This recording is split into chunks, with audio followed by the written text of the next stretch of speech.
A little beggar girl screams at the millionaire in McDonald's, "My mummy is hungry." He decides to pay for their food, but he almost faints when another mysterious person opens the door. Watch until the end.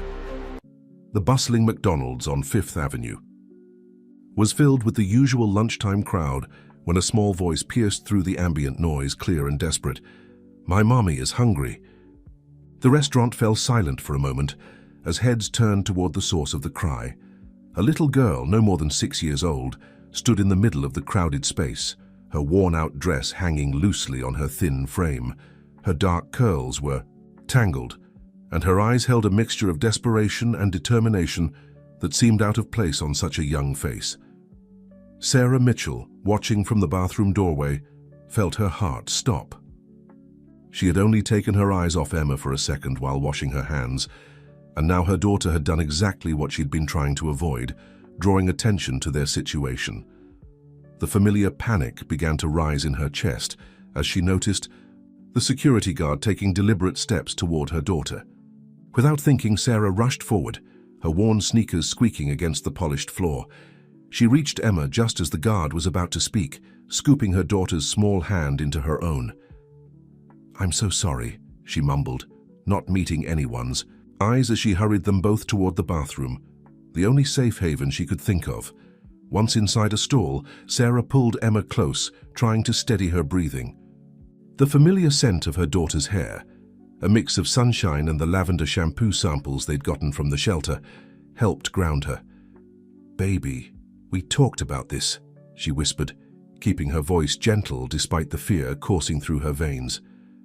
"But Mommy, you haven't eaten since yesterday," Emma protested, her bottom lip quivering. "Miss Jenny at the shelter says growing mommies need food too." Sarah closed her eyes, fighting back tears. The shelter had been their home for the past 2 weeks, but yesterday they'd had to leave when their allowed time ran out. She'd spent their last few dollars on a happy meal for Emma the day before, pretending she wasn't hungry herself. Now, after walking all night and morning, trying to find somewhere safe to rest, both their stomachs were growling in protest. A knock on the bathroom door made Sarah jump. "Hello? Is everything all right in there?" The voice was female, probably one of the employees. Sarah pressed a finger to her lips, signaling Emma to stay quiet. They'd learned this drill over the past months: stay silent, wait it out, become invisible. But while Sarah was focused on the immediate threat of the employee outside, she hadn't noticed the man who had witnessed everything from his corner booth. James Anderson had been in the middle of a business lunch when the little girl's cry had cut through his carefully constructed world of corporate deals and profit margins. Something about the raw honesty in that child's voice had pierced through his usual detachment. He observed as other customers quickly returned to their meals, the moment of disruption already forgotten in the rush of their busy lives. But James couldn't shake what he'd seen. The look of sheer terror on the mother's face wasn't the expression of someone trying to run a scam. He'd seen enough desperate people trying to con him over the years to recognize genuine fear. The woman's reaction particularly intrigued him. Most people in her situation would have either tried to play up their misfortune for sympathy or slunk away in shame. Instead, she had focused entirely on protecting her child, showing a fierce dignity even in her desperation. There was something else too, the way she had scanned the restaurant before running to the bathroom, as if looking for someone specific. Not the security guard or the manager, but someone else. James found himself reaching for his wallet, an unusual impulse for a man who had built his fortune on careful calculation rather than emotional decisions. He called over one of the employees, a young woman who had been watching the scene unfold, with concern.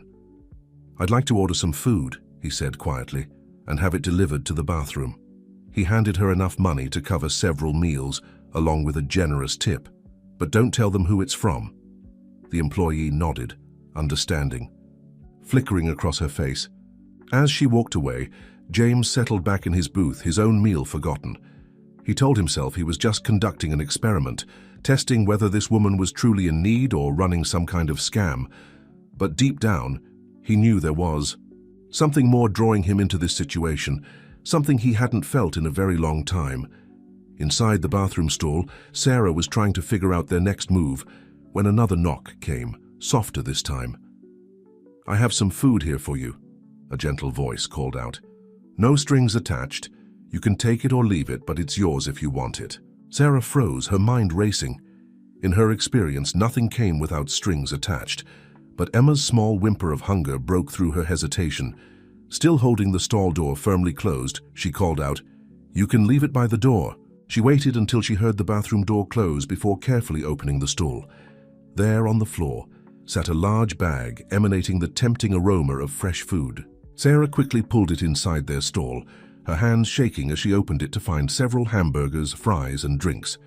As she watched Emma take her first eager bite, Sarah felt tears sliding down her cheeks. She didn't know who had sent this food, and that uncertainty terrified her. Was it a trap? Had he somehow found them? But for now at least, her daughter wouldn't go hungry. She took a small bite of a hamburger herself, savoring it, trying to make it last. Outside, James Anderson continued to watch the bathroom door, his usual lunch meeting completely forgotten. He had built his empire on being able to read people, and everything about this situation told him there was more to this story than a simple case of homelessness. The way the woman carried herself, her quick thinking, her protective instincts, she was running from something or someone. For the first time in years, James felt something stir inside him, a desire to do more than simply throw money at a problem and walk away. He hadn't felt this kind of emotional pull since before the tragedy that had left him alone in his massive penthouse, surrounded by wealth but empty of purpose. Sarah and Emma remained in the bathroom for nearly an hour, making the food last as long as possible. Sarah's mind raced with possibilities and fears. She needed to find a way out of this situation, but every door seemed closed. The shelters were full. Her savings were gone, and she couldn't risk reaching out to old friends. He might be watching them. When they finally emerged, the restaurant had quieted from its lunch rush. Sarah held Emma's hand tightly as they walked toward the exit, keeping her head down to avoid meeting anyone's eyes. But before they could reach the door, a man in an expensive suit stepped into their path. "Excuse me," he said, his voice quiet but commanding. Sarah immediately tensed, positioning herself slightly in front of Emma. The man noticed this subtle movement, and something in his expression softened. "My name is James Anderson. I'd like to speak with you for a moment." Sarah's first instinct was to run, but she forced herself to remain calm. She'd learned the hard way that drawing attention could be dangerous. "Thank you for the food," she said carefully, assuming this must be their anonymous benefactor. "We appreciate your kindness, but we need to go." "I'm not trying to trap you," James said, maintaining a respectful distance. "I own several businesses in the area, including a small cafe 2 blocks from here. We're looking for help with the morning shift." He reached slowly into his jacket, telegraphing his movements, and withdrew a business card. "If you're interested, come by tomorrow at 6 a.m. Ask for me." Sarah stared at the card, not reaching for it. "Why would you offer a job to someone you don't know anything about?" "Because I know enough," James replied. "I know you're protective of your daughter. I know you're cautious about accepting help, and I know you're not looking for handouts. You're looking for a way to support yourself." Emma tugged at Sarah's hand. "Mommy, he seems nice, like Mr. Rogers." Despite her anxiety, Sarah couldn't help but smile slightly at her daughter's comment. She studied James more carefully. His suit probably cost more than she used to make in a month, but there was something in his eyes that didn't match his polished exterior. A hint of sadness, perhaps, or understanding. "The cafe opens at 6 a.m., James continued. "It pays $15 an hour plus tips. There's a small break room upstairs where Emma could stay safely while you work." He placed the card on a nearby table and stepped back. "The choice is yours. No pressure, no strings attached." Sarah hesitated for a moment longer before quickly grabbing the card and slipping it into her pocket. She didn't commit to anything, simply nodding once before guiding Emma toward the door. As they stepped out into the afternoon sun, Sarah's mind was already analyzing every aspect of the interaction, looking for hidden dangers or traps. James watched them leave, noting how the woman constantly scanned their surroundings, checking reflections in windows and looking over her shoulder. Her behavior confirmed his suspicions. She wasn't just homeless, she was hiding from someone. The question was, who and why? Back in his office later that afternoon, James found himself unable to focus on work. The image of the woman and her daughter kept intruding on his thoughts. He pulled up his computer and began doing what he did best, gathering information. He had resources at his disposal that most people couldn't imagine, but he would use them carefully. Something told him that this woman valued her privacy for good reason. Meanwhile, Sarah and Emma spent the afternoon in the public library, their usual safe haven. While Emma colored at a small table, Sarah used one of the public computers to research James Anderson. What she found both reassured and intimidated her. He was indeed a successful businessman, owner of numerous properties and businesses throughout the city. The cafe he'd mentioned, the Morning Brew, was just one small part of his empire. But it was a photo from 3 years ago that caught her attention. James at some charity event standing beside a woman and young girl. The caption mentioned his wife and daughter, but Sarah noticed that in more recent photos he was always alone. There was a story there, but she didn't let herself dwell on it.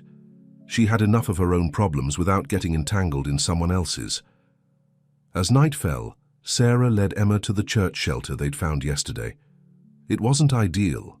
They could only stay for 3 nights, and they had to leave early each morning, but it was safer than the streets. As they settled onto their narrow cot, Emma clutched her worn stuffed rabbit close. "Are we going to see the nice man tomorrow, Mummy?" she whispered.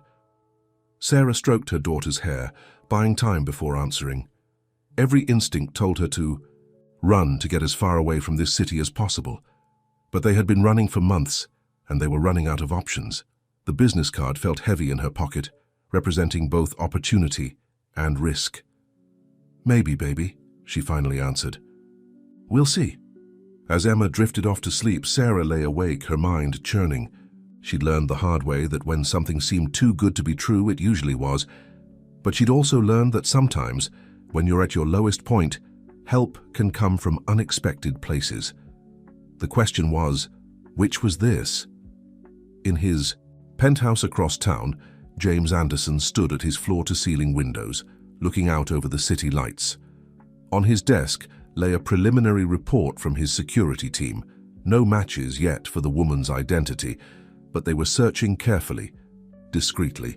He told himself he was just being cautious, doing his due diligence before potentially hiring someone, but deep down he knew there was more to it. The way she had protected her daughter reminded him painfully of Claire, his late wife, and how fiercely she had loved their own daughter, Lily. For 3 years, he had shut himself off from any emotional attachments, focusing solely on expanding his business empire. But something about this woman and her daughter had cracked that carefully constructed wall. At exactly 5:45 a.m., Sarah stood across the street from the Morning Brew, her hand clasped tightly around Emma's.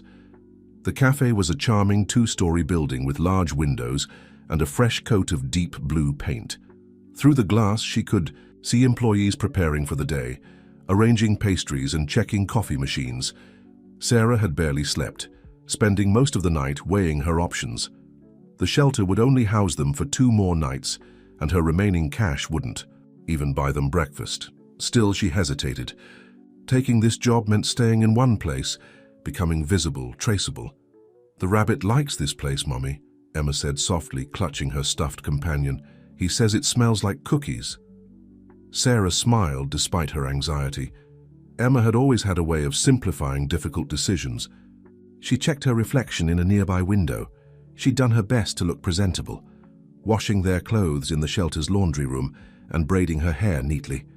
But there was no hiding the exhaustion in her eyes or the way her clothes hung loose on her frame.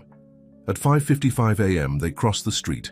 Sarah's heart pounded as she pushed open the door, setting off a small bell. A young woman behind the counter looked up and smiled. "You must be Sarah. Mr. Anderson said you might come." She introduced herself as Lucy, the morning shift supervisor. Before Sarah could respond, James Anderson emerged from the back office. He looked different in casual slacks and a light blue button-down shirt, more approachable than the previous day's power suit. "You came," he said, and Sarah detected what seemed like genuine pleasure in his voice. "I haven't decided anything yet," Sarah replied quickly. "I need to know more about the position and about the arrangements for Emma." James nodded, as if he'd expected this response. "Of course. Lucy, could you show Emma the break room upstairs? There's a television and some books up there." He glanced at Sarah for permission. Sarah knelt beside Emma. "Would you like to go look? I'll be right down here." After Emma nodded, Sarah watched carefully as Lucy led her daughter upstairs, noting every detail of their route and studying the staircase's location. Once Emma was settled, James led Sarah to a small table in the corner. "The position is straightforward: taking orders, serving customers, basic food prep. Lucy will handle your training." He paused, studying her face. "The break room upstairs has a security camera feed of the cafe, so you can keep an eye on everything while Emma's up there. The door has a keypad lock, and only staff know the code." Sarah's eyes narrowed slightly. "You seem to have thought this through very carefully." "I like to be thorough," James replied evenly. "The cafe opens at 7 a.m. and closes at 3 p.m. Morning shift is 6 a.m. to 2 p.m. with an hour break. Pay is weekly, in cash if you prefer. We can work out scheduling around Emma's school." "She's homeschooled," Sarah interrupted quickly, then bit her lip, wishing she hadn't revealed even that small detail. James nodded, not pressing for more information. "The break room has good Wi-Fi. She could do her lessons there." He hesitated, then added, "I know you're worried about more than just the job details. You're concerned about why I'm doing this, what I want in return." Sarah met his gaze steadily. "Yes, I am. 3 years ago, I lost my wife and daughter in an accident," James said quietly. "Since then, I've thrown myself into business, expanding my empire, making more money I don't need. Yesterday, when your daughter spoke up in that restaurant, it was the first time in years something broke through that wall I'd built." He smiled slightly. "Besides, I need help here at the cafe. It's a legitimate job offer, nothing more." Sarah absorbed this information, her trained instincts searching for signs of deception. But James's pain seemed genuine, and his explanation made sense. Still, she couldn't afford to let her guard down. "I appreciate your honesty, but you should know I might not be able to stay long, and I can't provide references or—" "I don't need them," James interrupted gently. "I trust my instincts in business, and they're telling me to give you a chance. The question is, are you willing to take it?"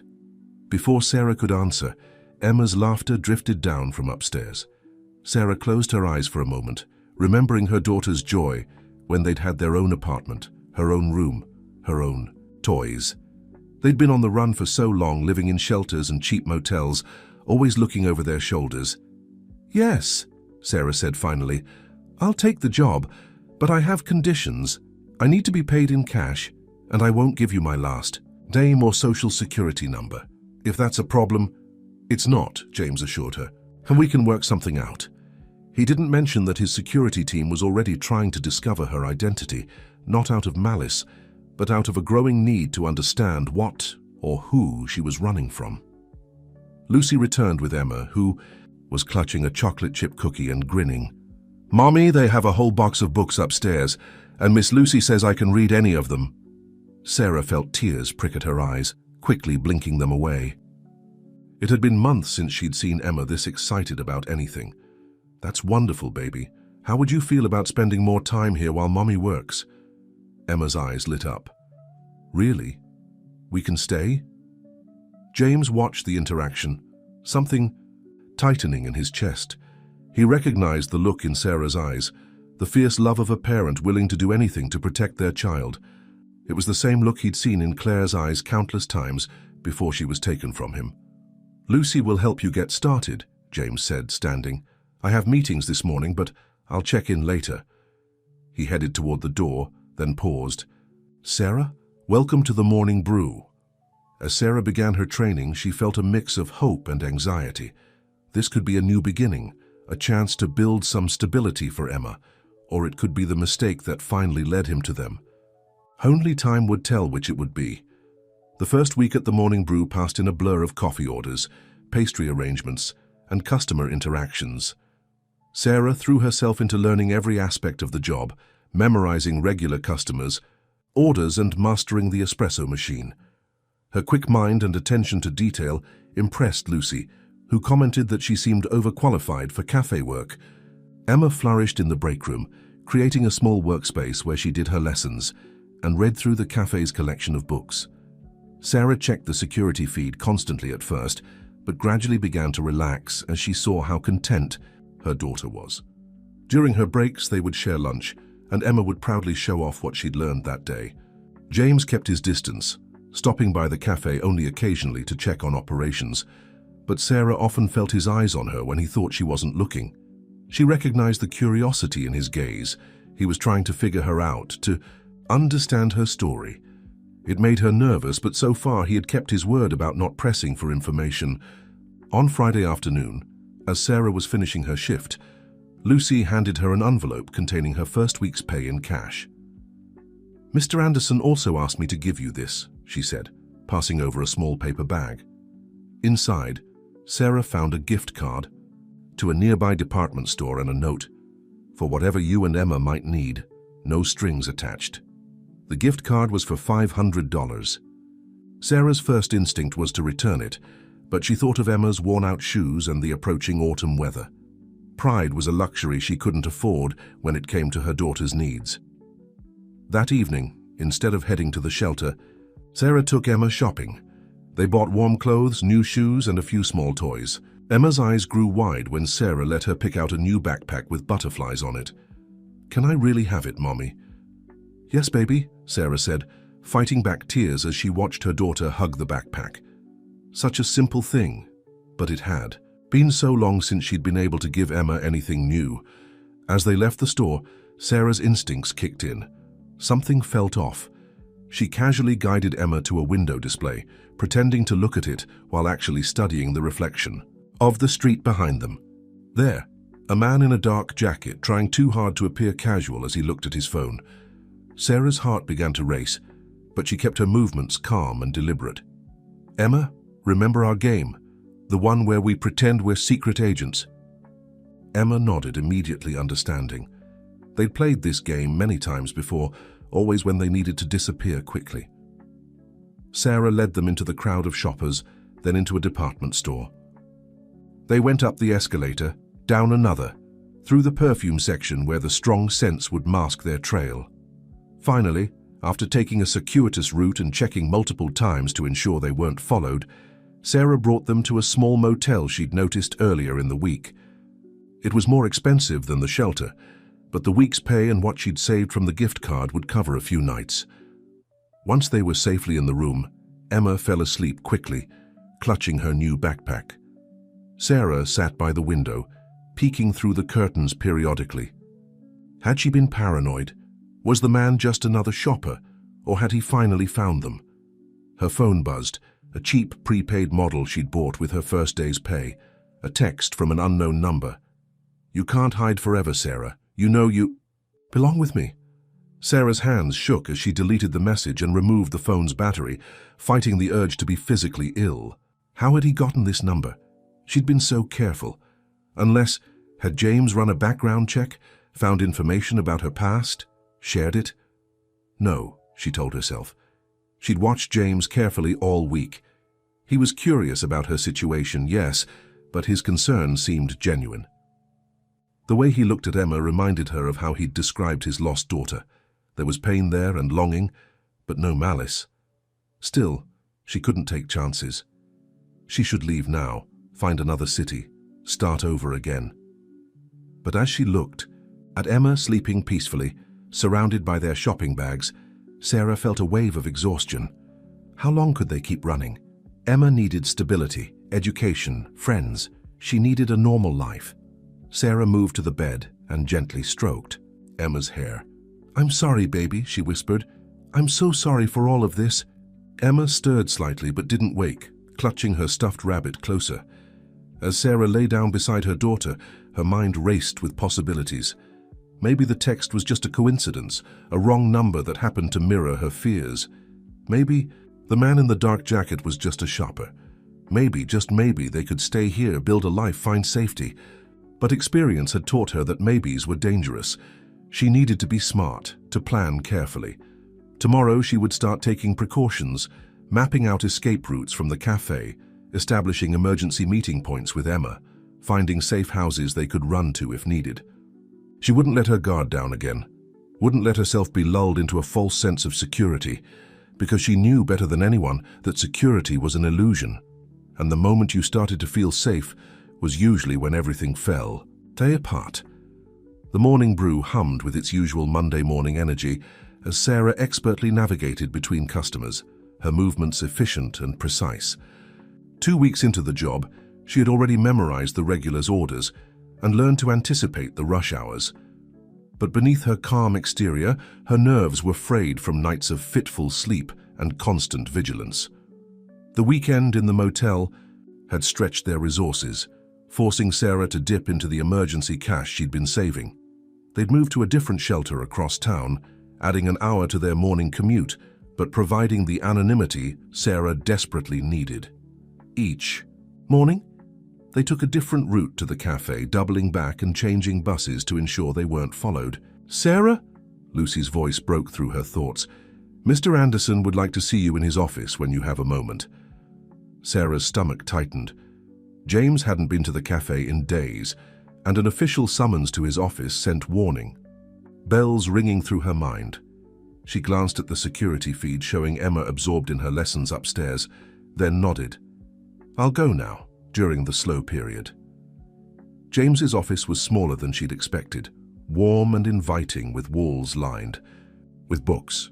He sat behind a modest desk, his usual polished appearance slightly rumpled, as if he'd been running his hands through his hair in frustration. "Please sit down," he said, gesturing to a chair. "How are you settling in?" "Fine," Sarah replied, cautiously perching on the edge of the seat. "Is there a problem with my work?" "Not at all, you're one of our best employees." James leaned forward, his expression concerned. "But I noticed you seemed tense today. And Lucy mentioned you appeared nervous last Friday, like something had frightened you." Sarah's defenses immediately went up. They'd been watching her that closely. "I'm fine," she repeated firmly. "Is that all?" "Sarah," James hesitated, then pulled a folder from his desk drawer. "I need to be honest with you. After what happened last week, I had my security team do some checking. They found something concerning." Sarah's heart stopped. This was it, the moment everything fell apart. Her eyes darted to the door, calculating how quickly she could get upstairs to Emma. "There was a man following you Friday evening," James continued, opening the folder to reveal surveillance photos. "My team spotted him watching the cafe earlier that day, then tailing you to the department store. They intervened before he could follow you to wherever you went next." Sarah stared at the photos, her hands trembling slightly. The man in the dark jacket, she hadn't been paranoid after all. "Your team, they've been watching me?" "Watching over you," James corrected gently. "After I saw how scared you were that first day in McDonald's, I knew you were running from something serious. I couldn't offer you a job, bring you into my business without making sure you had protection." "I don't need your protection," Sarah snapped, standing up. "And I don't appreciate being spied on." "The man works for Carson Industries," James continued, his voice still calm. "It's a large corporation based in Seattle, owned by Robert Carson. Does that name mean anything to you?"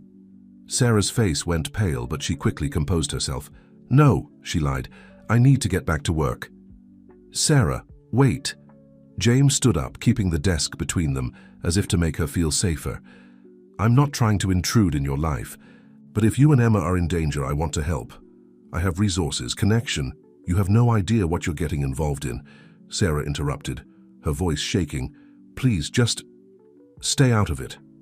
For your own safety." "Like I stayed out of it at McDonald's?" James challenged. "I tried that for 3 years after I lost my family, staying out of everything, avoiding connections, building walls. It doesn't work. Whatever you're running from, you don't have to face it alone."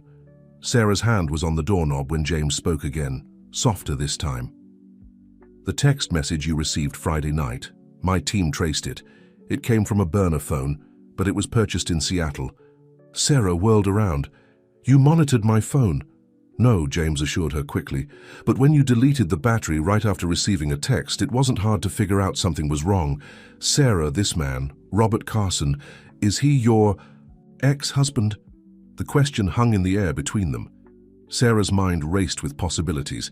Deny everything, grab Emma and run, or finally tell someone the truth. Before she could decide, Lucy burst into the office without knocking. Mr. Anderson, Sarah, you need to see this. They followed Lucy to the front of the cafe, where she pointed to her phone. On the screen was a local news website's homepage. The headline made Sarah's blood run cold. Tech billionaire Robert Carson offers a $100,000 reward for information about missing wife and daughter. Beneath the headline was a photo, Sarah and Emma from 2 years ago at a charity gala. Sarah looked different then, expensively dressed, hair professionally styled, standing beside a handsome man with a charming smile that never quite reached his eyes. "Is that you?" Lucy whispered, looking between Sarah and the photo. Sarah didn't answer. She was already running toward the stairs, taking them 2 at a time, her only thought reaching Emma before anyone else could. Behind her, she heard James barking orders.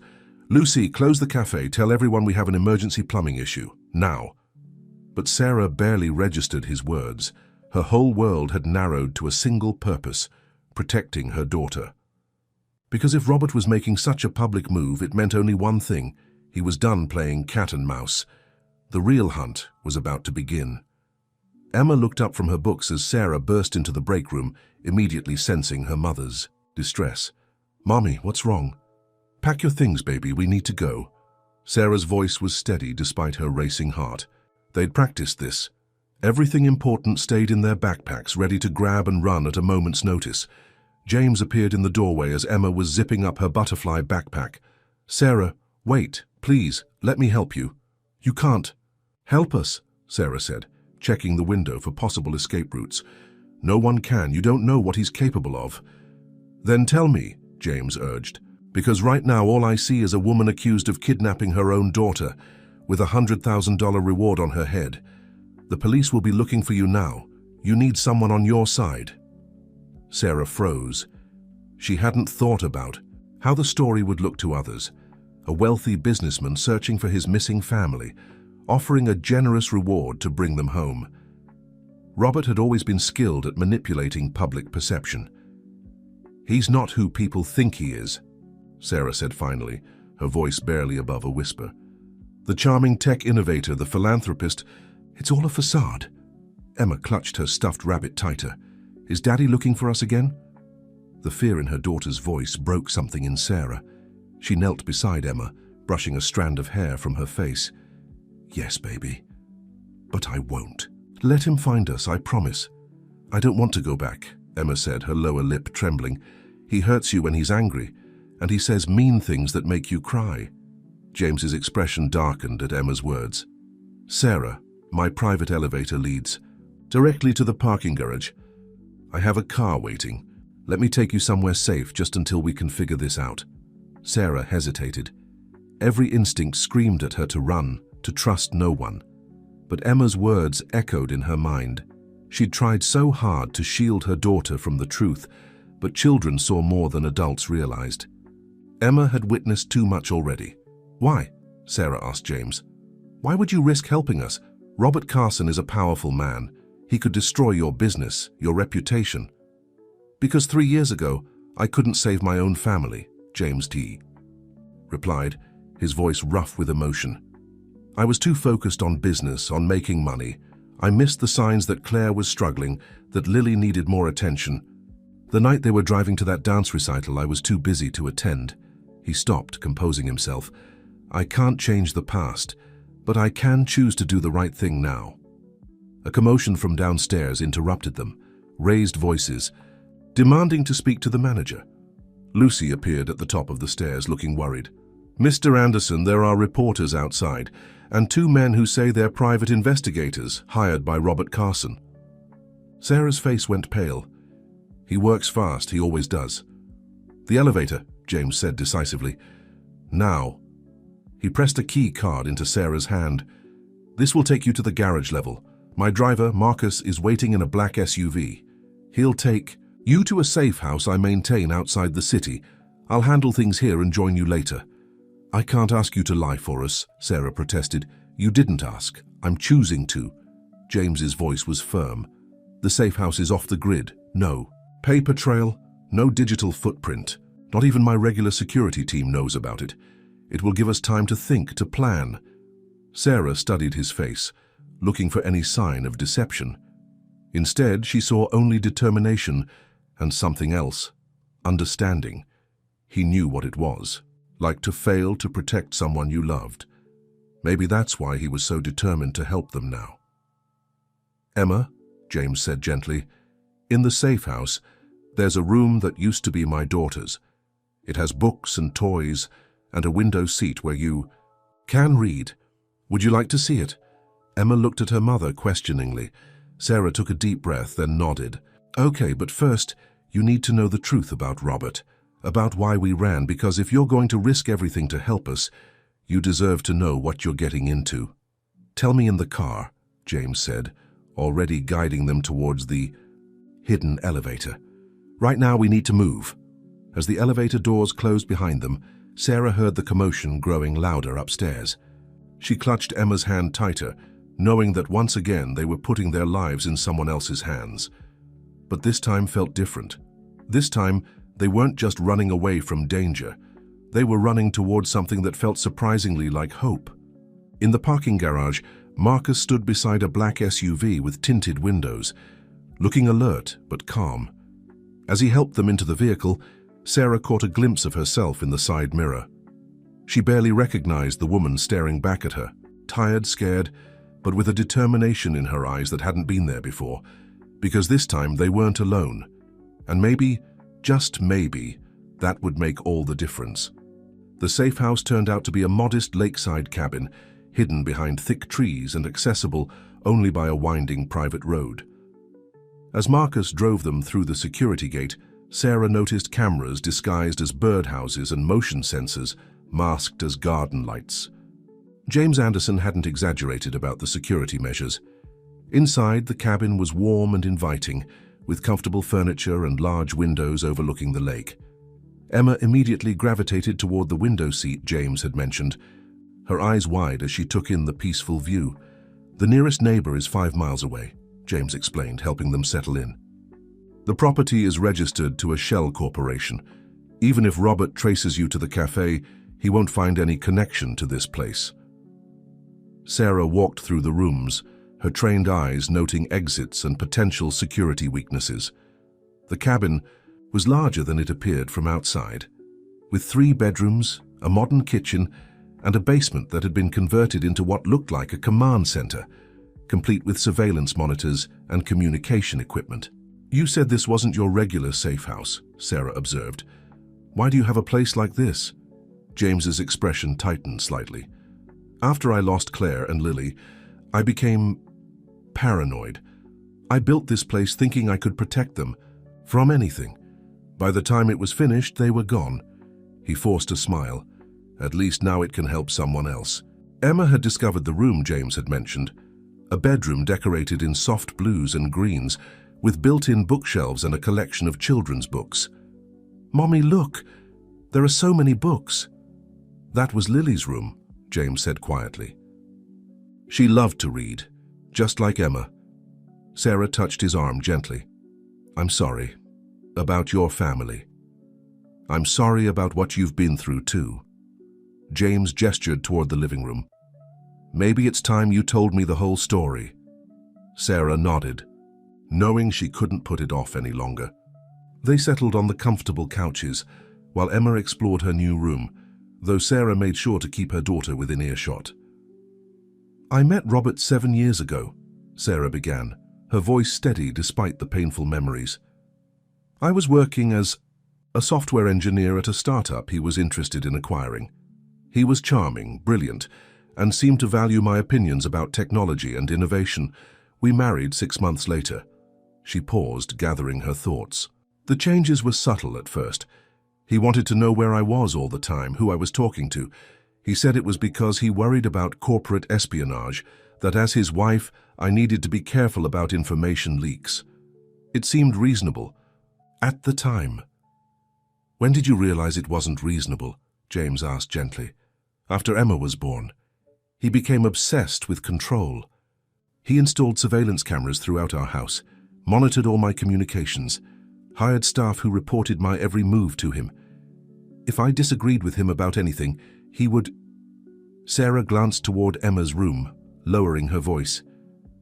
He never left marks where people could see them. He was too smart for that. James's hands clenched into fists, but his voice remained calm. Why didn't you leave sooner? He made sure I knew what would happen if I tried. He had recordings of me taken out of context that made it look like I was unstable, unfit to be a mother. He said if I ever left, he would use them to take Emma away from me. Sarah's voice shook slightly. But then 6 months ago I found something on his private server, files about other women, ex-girlfriends, employees who had threatened to expose him, women who had mysteriously lost everything, been discredited or simply disappeared. Did you go to the police? Sarah laughed bitterly. Robert owns half the police department in Seattle. The other half he controls through blackmail and bribes.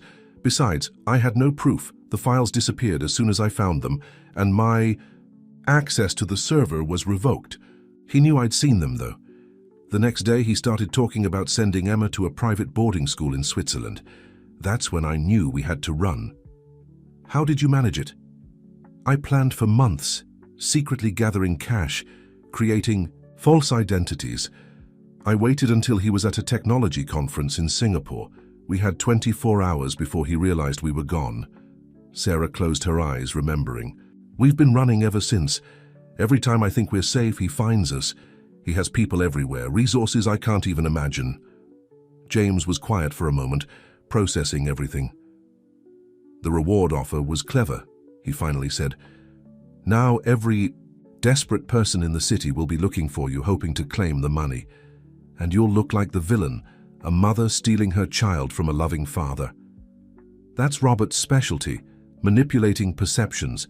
In public, he's the brilliant innovator making the world a better place. In private, Sarah shuddered. The worst part is knowing that someday Emma will be old enough to find those news stories, to read about how her mother kidnapped her from her loving father. We won't let that happen, James said firmly. I have resources too, connections, that even Robert Carson can't touch. We'll find a way to expose him, to show people who he really is. Sarah shook her head.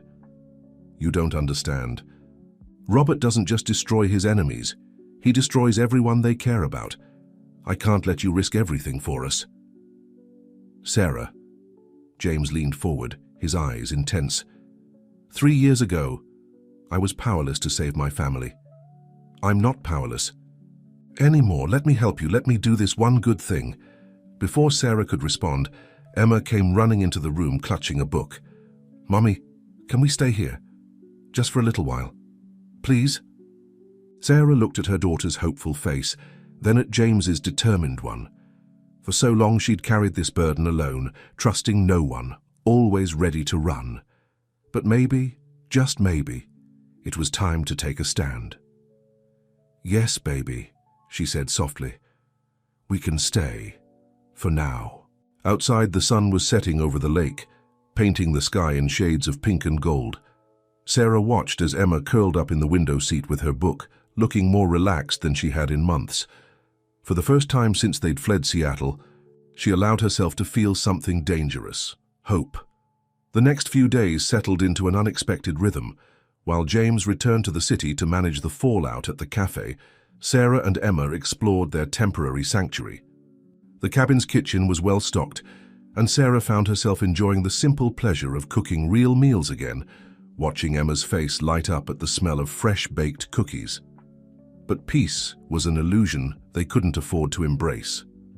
Every morning, James sent reports about Robert's escalating search efforts. The reward had been doubled. Private investigators were showing up at shelters and soup kitchens across the city. Local news stations were running the story regularly, painting Robert as a heartbroken father desperate to reunite with his family.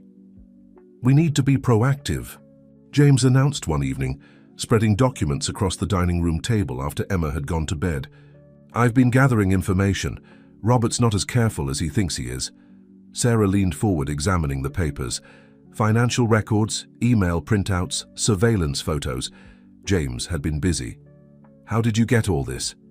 Let's just say I have friends in interesting places. James pointed to a series of transactions. Look at these payments. Large sums to offshore accounts, all carefully hidden behind shell companies. But there's a pattern. Sarah studied the documents, her tech background helping her spot the connections. These dates, they match up with when those women disappeared, the ones I found in his files. Exactly, and here's something else. James pulled out more papers. One of those women didn't disappear. She's living under a new identity in Australia. My people found her. She's willing to talk. Sarah's heart raced. That's huge, but also dangerous. Robert would do anything to keep her quiet. She knows that. She's still willing to help. James hesitated. There's more. Remember how you said Robert controlled the Seattle police? I did some digging. He doesn't control all of them. There's a detective, Maria Suarez, who's been quietly investigating him for months. She suspects him of multiple crimes, but hasn't been able to prove anything. Why are you telling me this? Because we need to make a decision. James sat back, his expression serious. We can keep hiding, keep running, or we can fight back. Use this information to expose him, to show the world who Robert Carson really is. Sarah stood up, pacing the room. It's too risky. He has too much power, too many resources. And I don't, James challenged. Sarah, my company may not be as large as Carson Industries, but I have influence too. Connections in media, in politics, in law enforcement. We can do this. We can end this. You don't understand what's at stake. Sarah's voice rose before she caught herself glancing toward Emma's room. More quietly, she continued. I've seen what he does to people who threaten him. The women in those files, some of them just vanished. No traces, no bodies, nothing. Their families still don't know what happened to them. James moved closer, his voice gentle but firm. I do understand. That's why we have to stop him. Not just for you and Emma, but for all his victims, past and future. Sarah was about to respond when a notification chimed on one of the security monitors.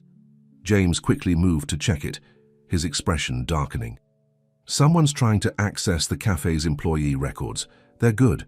They almost got through. Our firewalls. Robert's people, Sarah said, her face pale. He's getting closer. He won't find anything. All records of your employment were scrubbed the day you left. James studied the attempted breach patterns. But you're right. He's getting desperate, which means he's getting dangerous. As if to emphasize his point, Sarah's burner phone buzzed.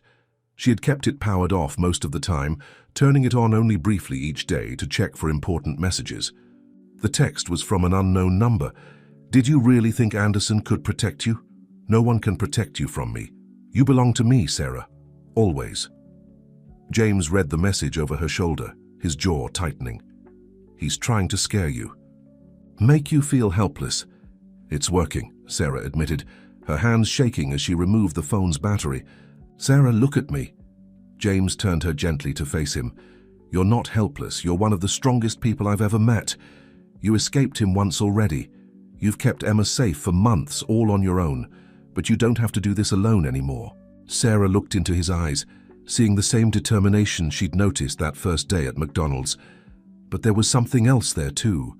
Something that made her heart beat faster in a way that had nothing to do with fear.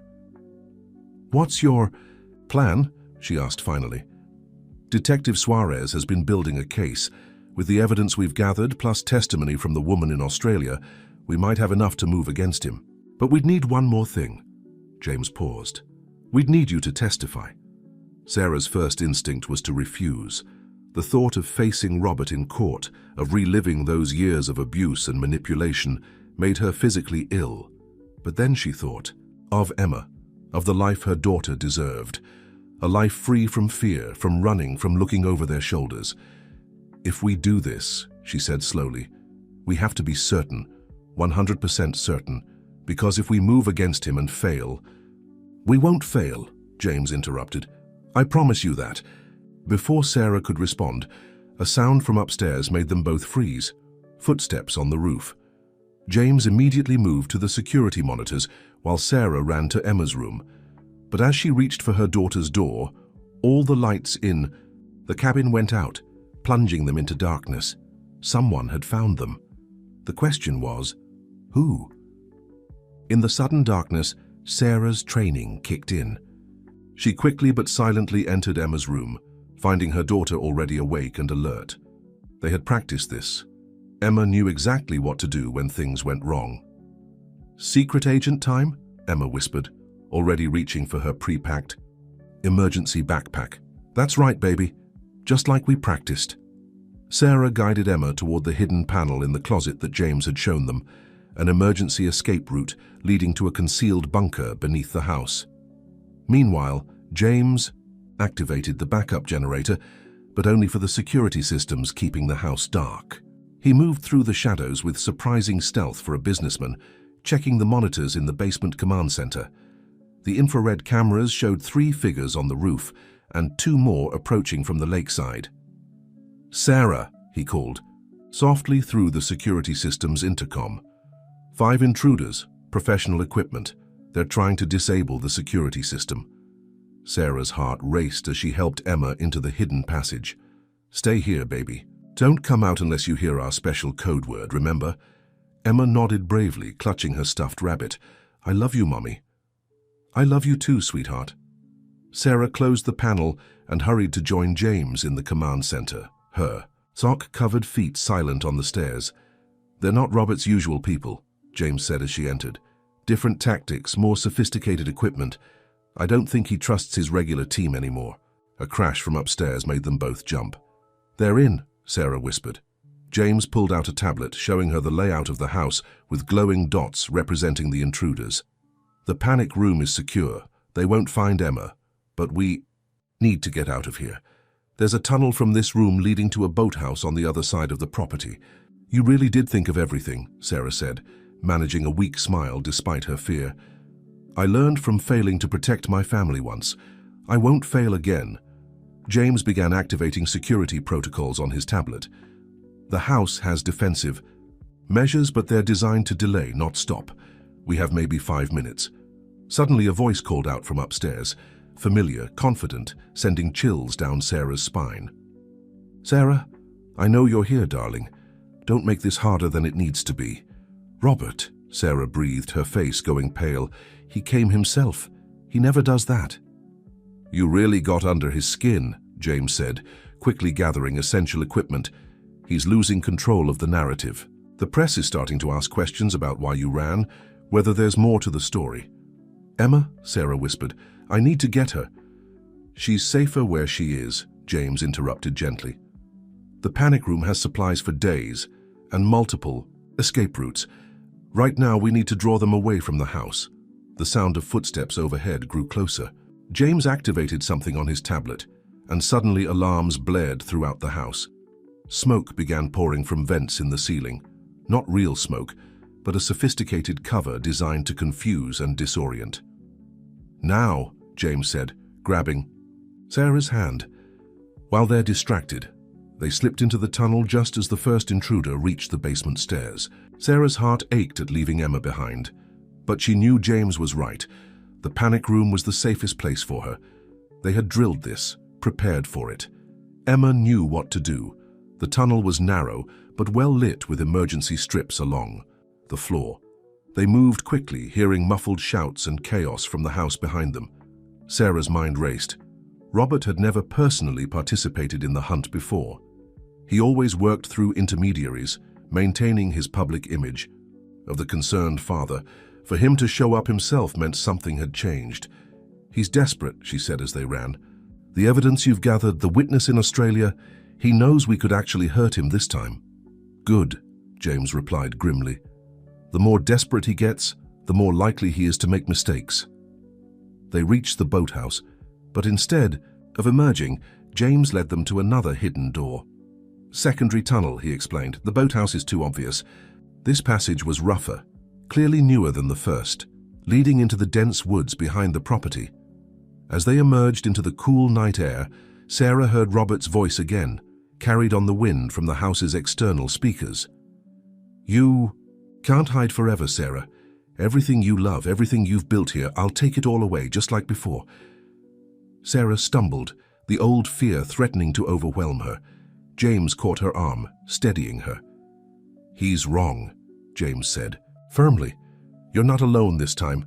An explosion rocked the ground, one of the security system's diversionary tactics going off near the lake.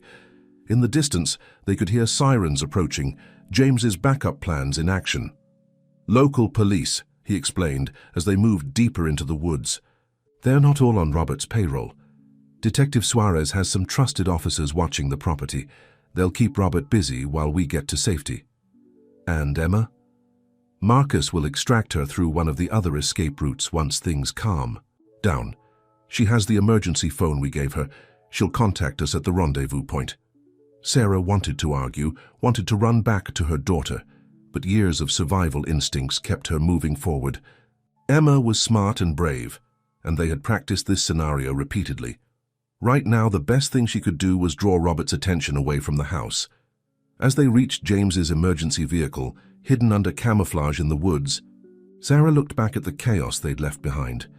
Emergency lights strobed through the trees, and she could hear Robert shouting orders to his men. For the first time, she heard something in his voice she'd never heard before: fear. "He's not invincible," James said, reading her thoughts as they got into the vehicle. "And now he knows it too." Sarah buckled her seatbelt as James started the engine. "Where are we going?" "Somewhere he'll never think to look," James replied, pulling out onto a hidden access road. "It's time to stop running and start fighting back."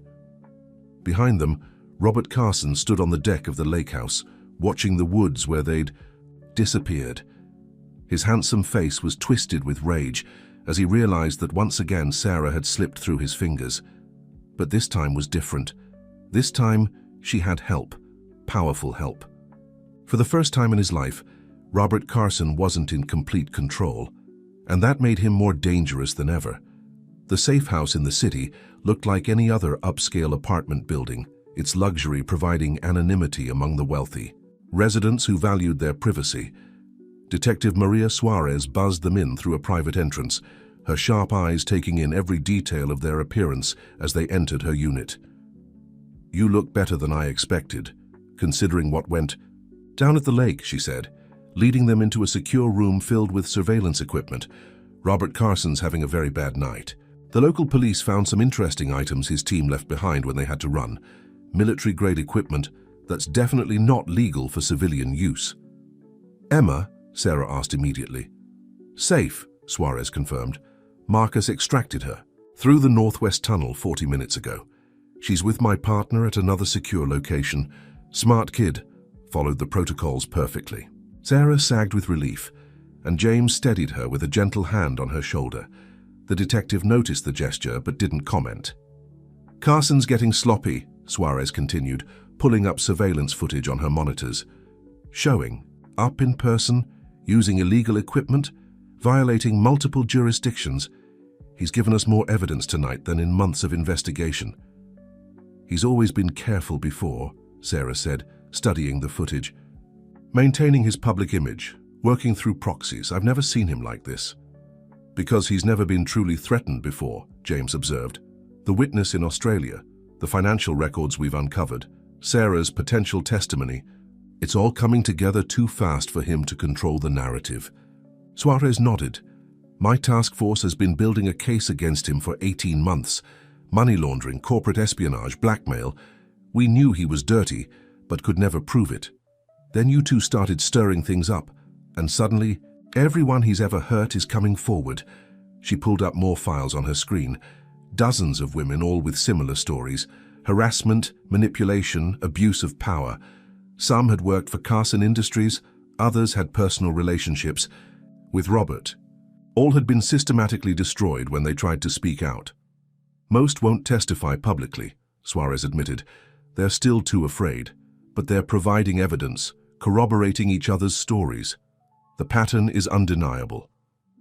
"It won't be enough," Sarah said quietly. "Robert has too many connections, too much influence. He'll find a way to discredit everything." "Not this time." James pulled out his phone, showing them a news alert that had just come through. The headline made Sarah gasp. Carson Industries. Board calls emergency meeting amid mounting scandals. The board, Sarah breathed. They're finally standing up to him. They don't have a choice, Suarez explained. Carson's obsession with finding you has led him to make mistakes. The illegal operation tonight, the escalating reward offers, the aggressive private investigators.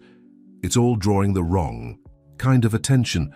Shareholders are getting nervous, and nervous shareholders are something even Robert can't control, James added.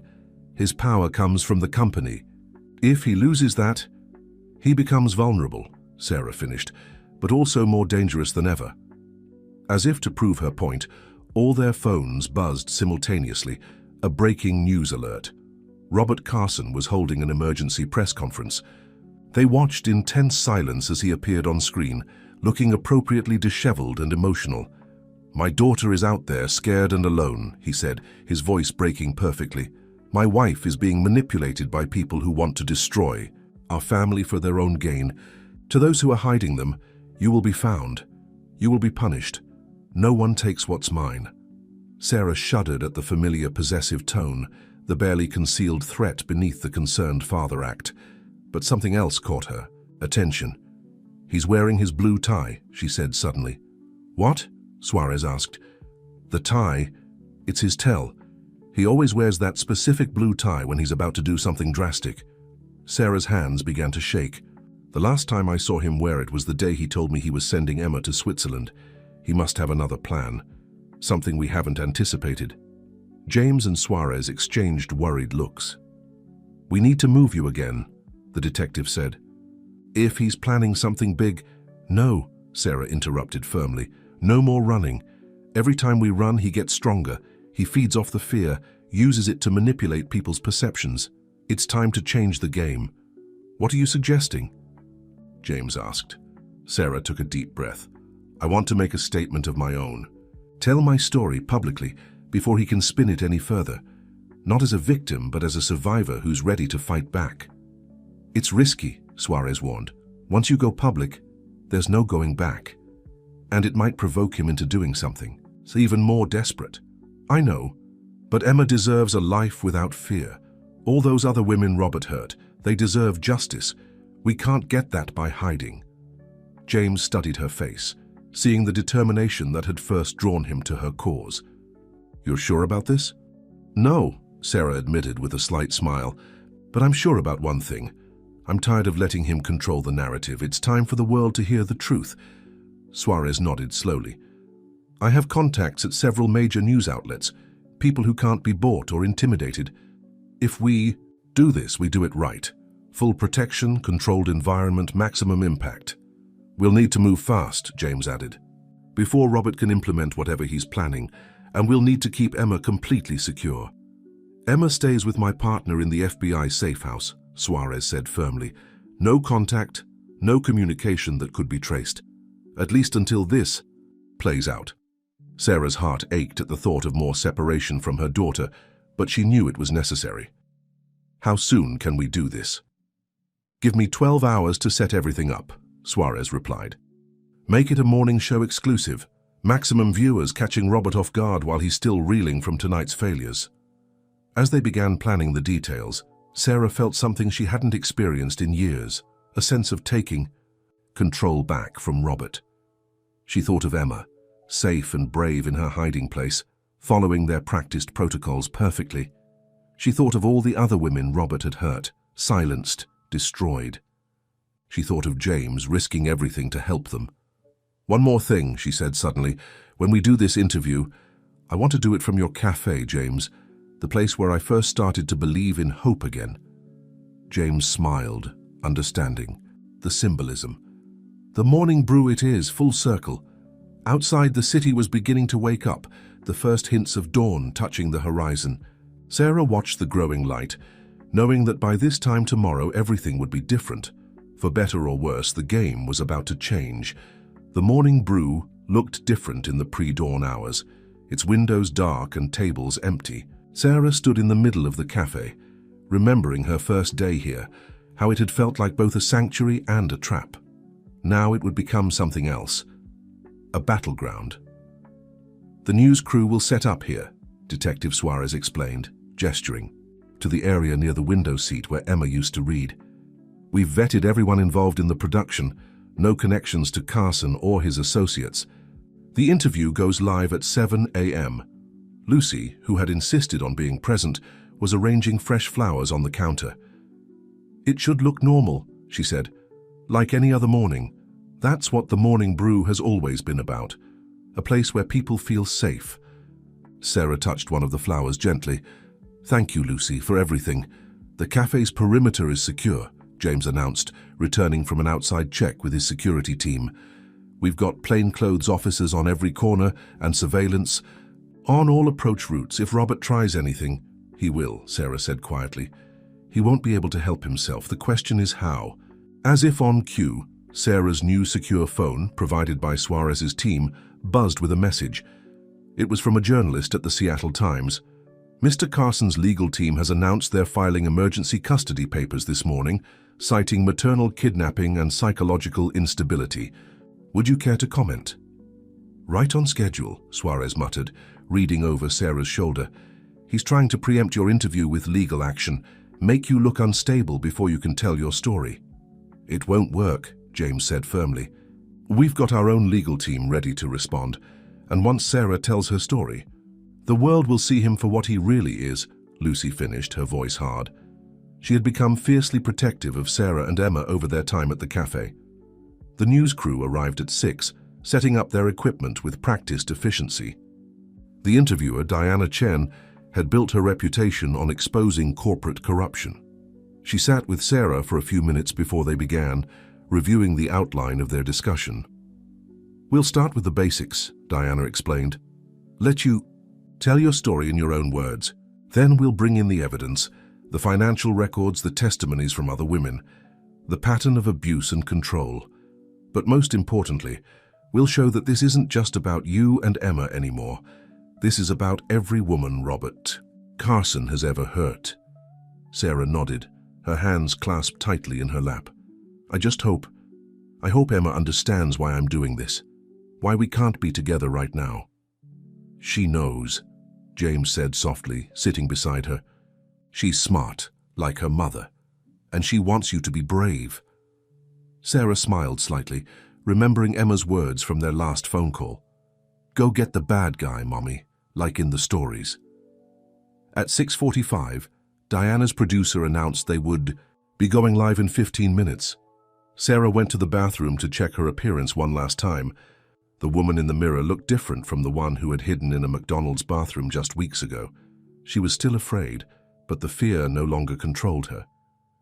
You look beautiful, Lucy said from the doorway. Strong. I don't feel strong, Sarah admitted. That's what makes you strong. James's voice came from behind Lucy. You're doing this despite the fear. Sarah emerged from the bathroom to find the cafe transformed by the lights and cameras. Diana was in position, reviewing her notes one last time. Through the windows, the first light of dawn was touching the city streets. 2 minutes to air, the producer called. Sarah took her seat, adjusting the microphone clipped to her blouse. James stood just off camera, his presence reassuring. Detective Suarez was monitoring the security feeds from the back office, while Lucy manned her usual position behind the counter, providing a sense of normalcy to the scene. 30 seconds. Sarah's phone buzzed one last time. Another message from Robert. You really want to do this? Remember what happened to the others who tried to speak out. Remember what you have to lose. Instead of fear, Sarah felt a surge of anger. She showed the message to James, who nodded grimly. Add it to the evidence pile, he said. Every threat just makes our case stronger. 10 seconds. 5, 4, 3. Sarah took a deep breath, thinking of Emma, of all the women Robert had silenced, of the life they could have if she was brave enough to take this stand. Good morning, Diana began as the red light blinked on.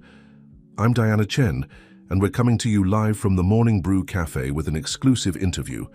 With me today is Sarah Carson, the woman at the center of what appeared to be a custody dispute with tech billionaire Robert Carson. But as we're about to learn, this story goes far deeper than a simple family matter. Sarah, thank you for being here today. Sarah looked directly into the camera, her voice steady. Thank you for giving me the chance to tell the truth.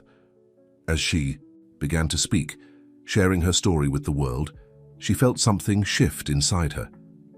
For the first time in years, she wasn't running from Robert's power. She was facing it head-on, dismantling it piece by piece, with nothing but the truth. Outside, the sun continued to rise, its light streaming through the cafe windows, illuminating Sarah as she spoke. It felt like a sign. The darkness was finally giving way to dawn. The interview had been running for 20 minutes, and Sarah could feel the momentum building. Diana Chen was masterful, guiding the conversation with careful questions that allowed Sarah to tell her story while systematically presenting the evidence they had gathered. Let's talk about the other women, Diana said, her tone compassionate but firm. You mentioned finding files on Robert's server. Yes, Sarah replied, her voice growing stronger. Women who had tried to expose his behavior, his illegal activities. Some were former employees who threatened to report his business practices. Others were women he had relationships with. Each time the pattern was the same: systematic destruction of their credibility, their careers, their lives. On cue, Diana's team displayed documents on the screen: financial records, emails, surveillance reports. The evidence James and Detective Suarez had gathered, showing the full scope of Robert's operation. From his position off-camera, James watched the social media feeds exploding with reactions.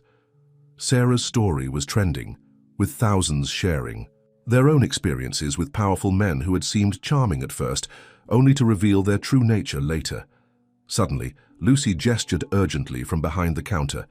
On her tablet, a breaking news alert scrolled across the screen.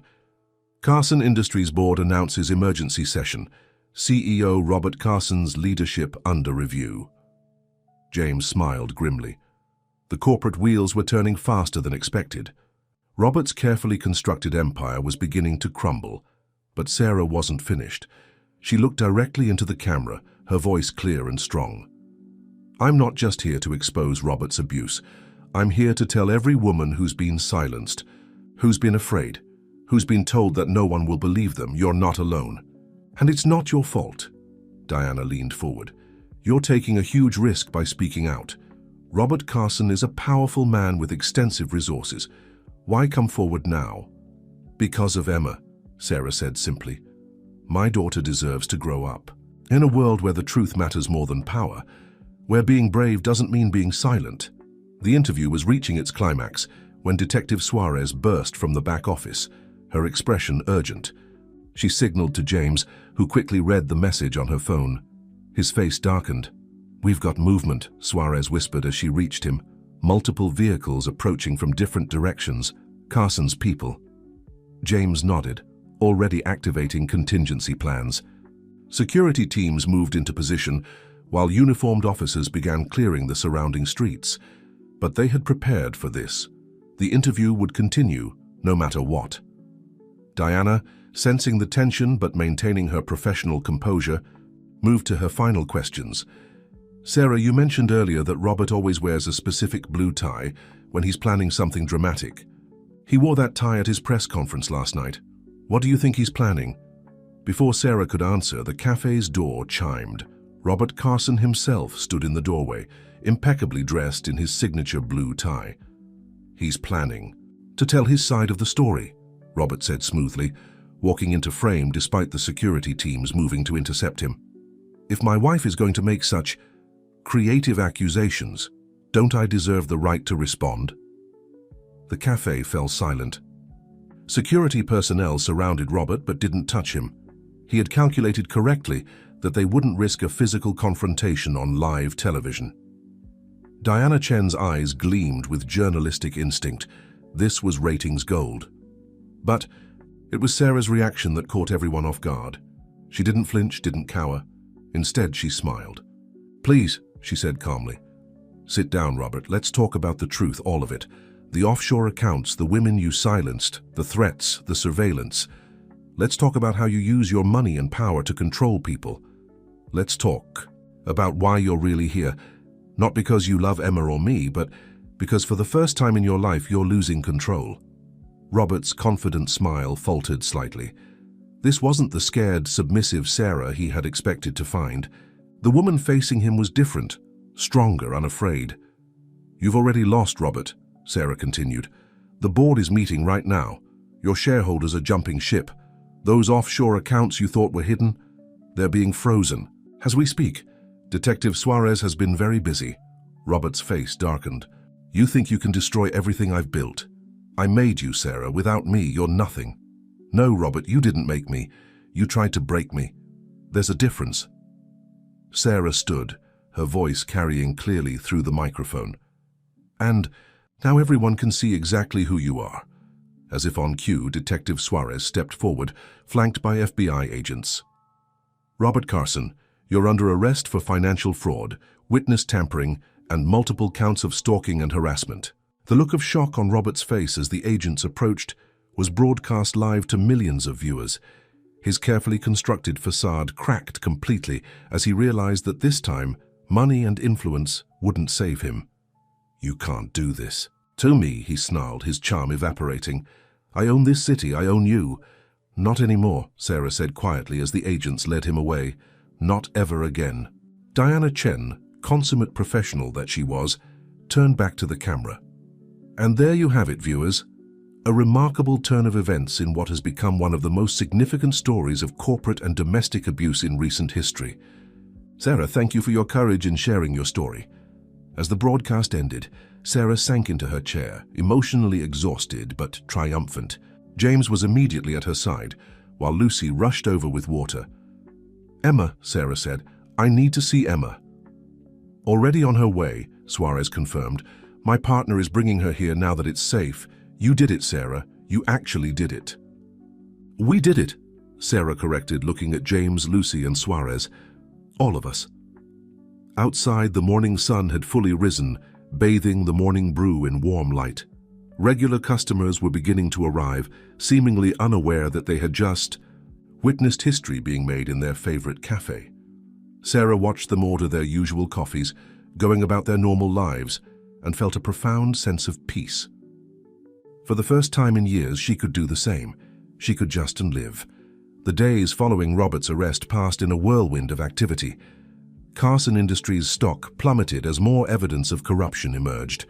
The board of directors, moving swiftly to salvage the company's reputation, voted unanimously to remove Robert as CEO.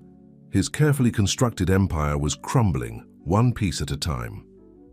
Sarah and Emma had moved into a comfortable apartment provided by James's security team, but they spent most of their time at the morning brew.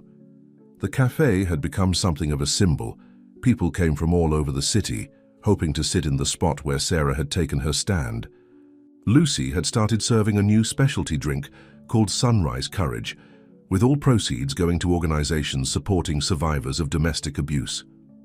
"Your story is everywhere," Detective Suarez said one morning, showing Sarah her tablet. News outlets worldwide were covering the fall of Robert Carson, but they were focusing on more than just his crimes. They were talking about courage, about standing up to power, about the importance of believing women who spoke out. "The woman from Australia arrived this morning," Suarez continued. "She's willing to testify and she's brought more evidence. 5 other women have come forward too. The prosecutor says this case is solid." Sarah nodded, watching Emma read in her favorite window seat.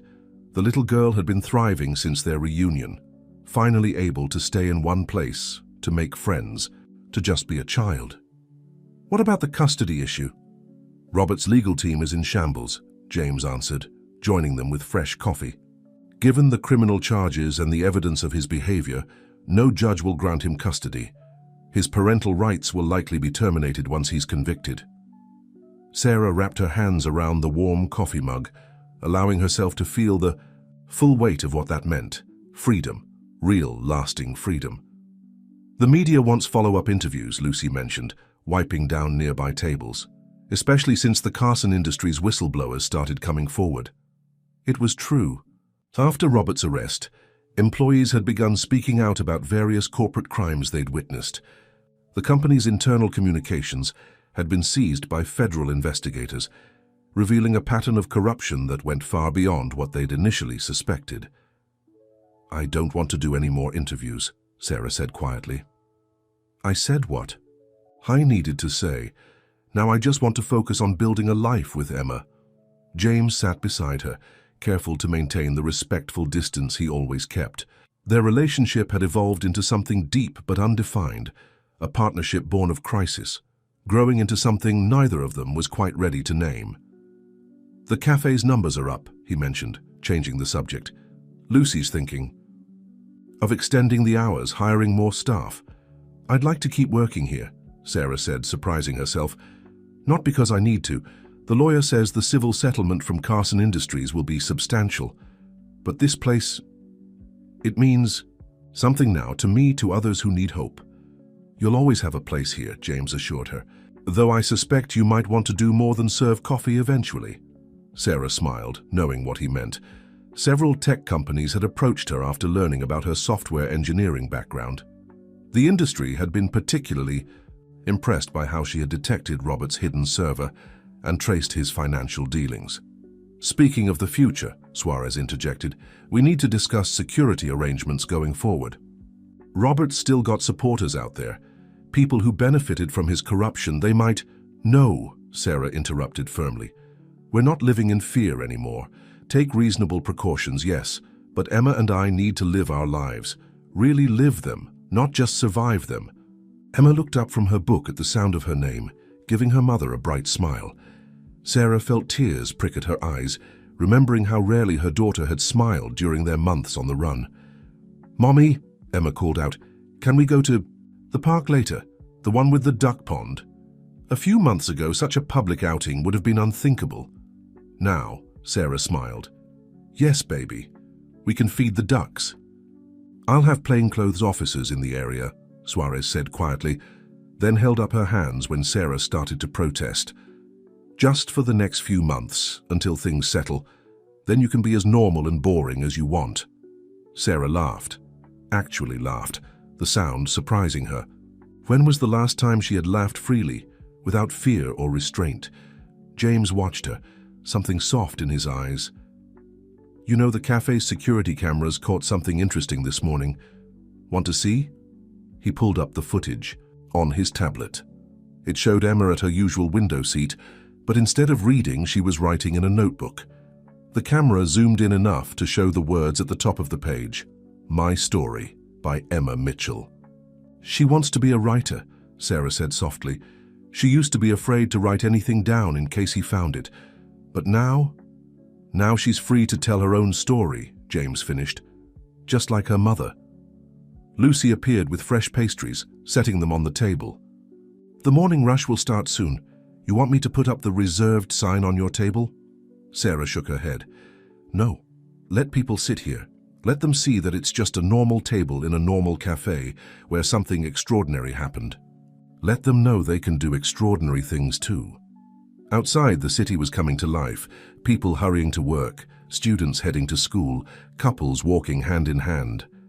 Normal life, happening all around them. Sarah watched through the window, remembering how she used to envy such simple freedoms. "What are you thinking?" James asked softly. "I'm thinking about that first day here," Sarah replied.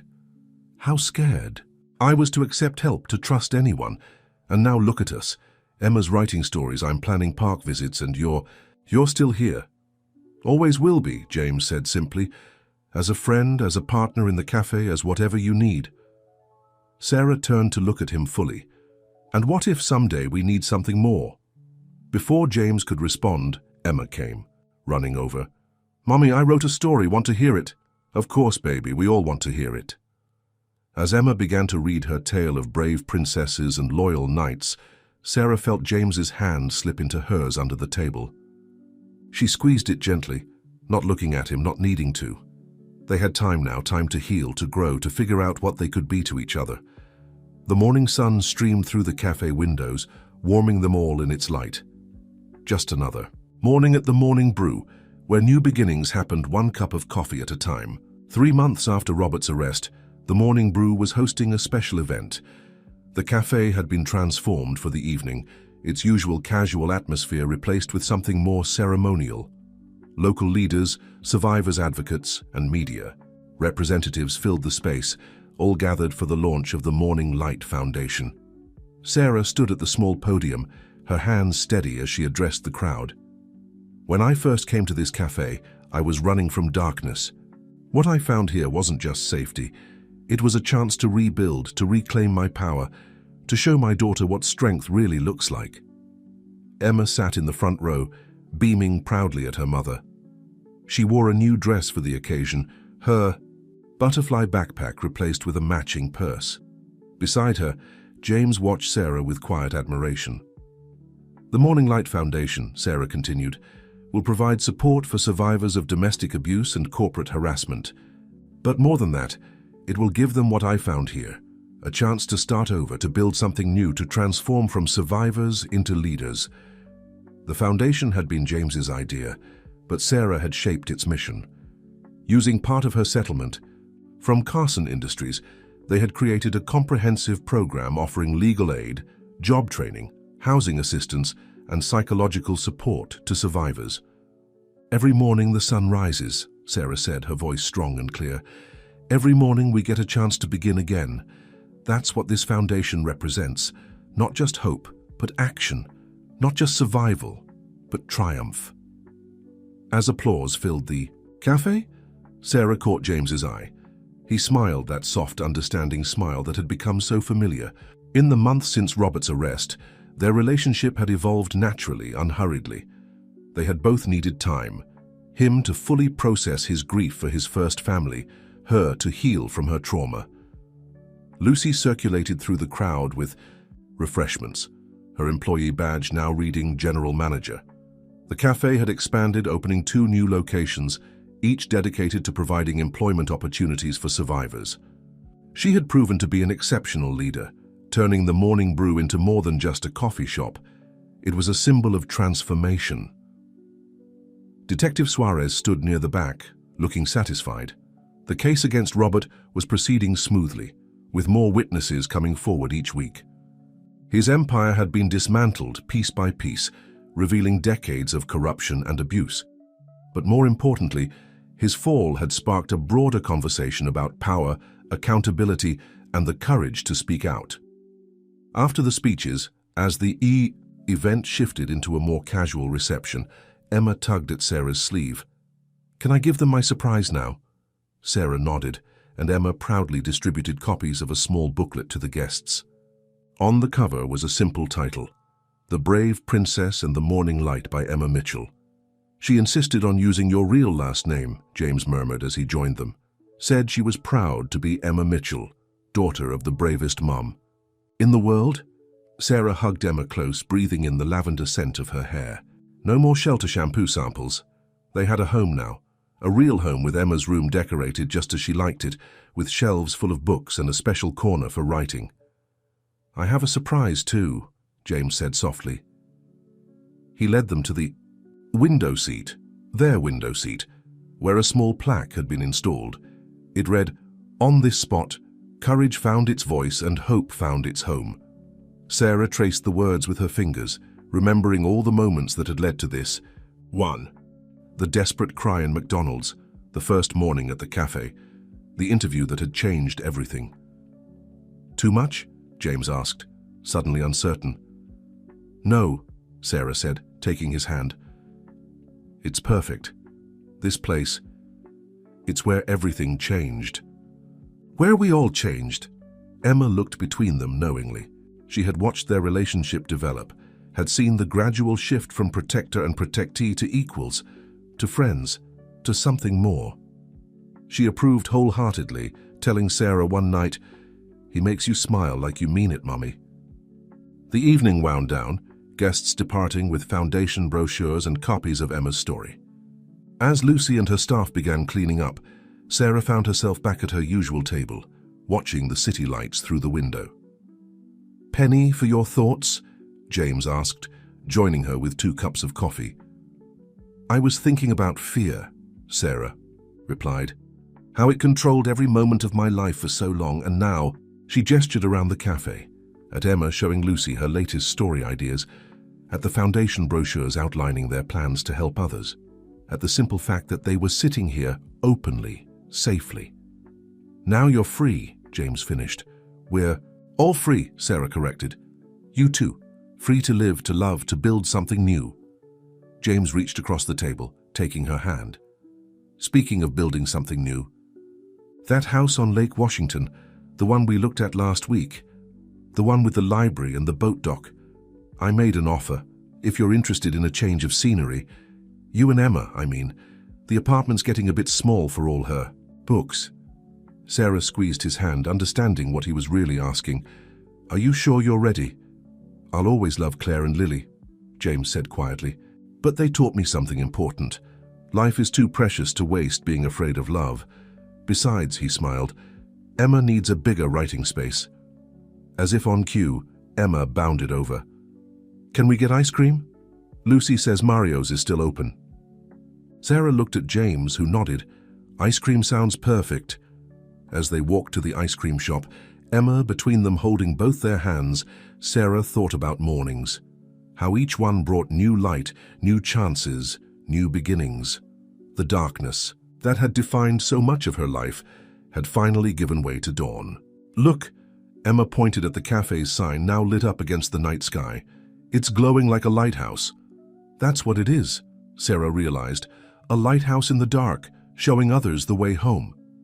James squeezed her hand gently, and Sarah squeezed back. They had all found their way home in the end, not to a place but to each other, and that was the greatest victory of all. The Lake Washington house was everything they had hoped for and more. Sunlight sparkled on the water as Sarah helped Emma arrange her books in the new library, a room that had quickly become their favorite space. Floor-to-ceiling windows offered a panoramic view of the lake, while built-in shelves provided the perfect home for their growing collection of books. "Do you think we could write here?" Emma asked, arranging her notebooks on a small desk James had specifically chosen for her. "Like real authors?" "You already are a real author," Sarah reminded her, holding up a copy of Emma's story. The little booklet from the foundation launch had sparked interest from a children's publisher, who saw potential in Emma's tale of courage and new beginnings. The sound of a boat engine drew their attention to the window. James was returning from his morning ride, something that had become a daily ritual. Sarah watched as he skillfully docked the small craft, noting how much more relaxed he seemed these days. The water seemed to wash away his old grief, replacing it with a quiet contentment. "Ms. Chen called again," Sarah mentioned as James joined them in the library, his hair slightly windblown from the boat ride. "They want to do a follow-up piece on the Foundation's first success stories." The Morning Light Foundation had exceeded all expectations.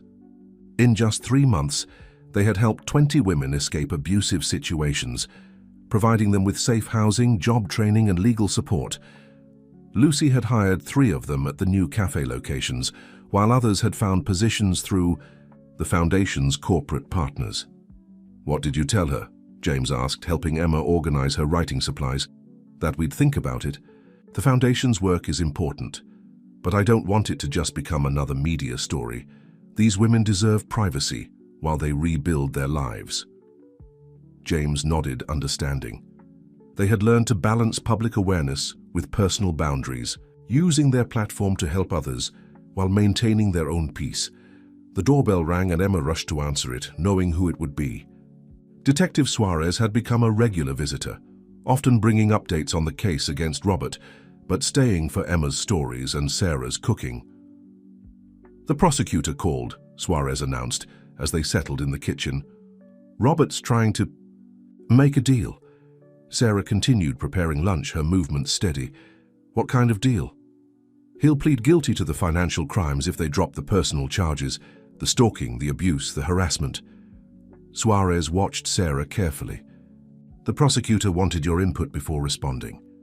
"He's still trying to control the narrative," James observed, admitting to the corporate crimes while denying the personal ones, protecting his image until the end. Sarah placed sandwiches on the table, buying time to think.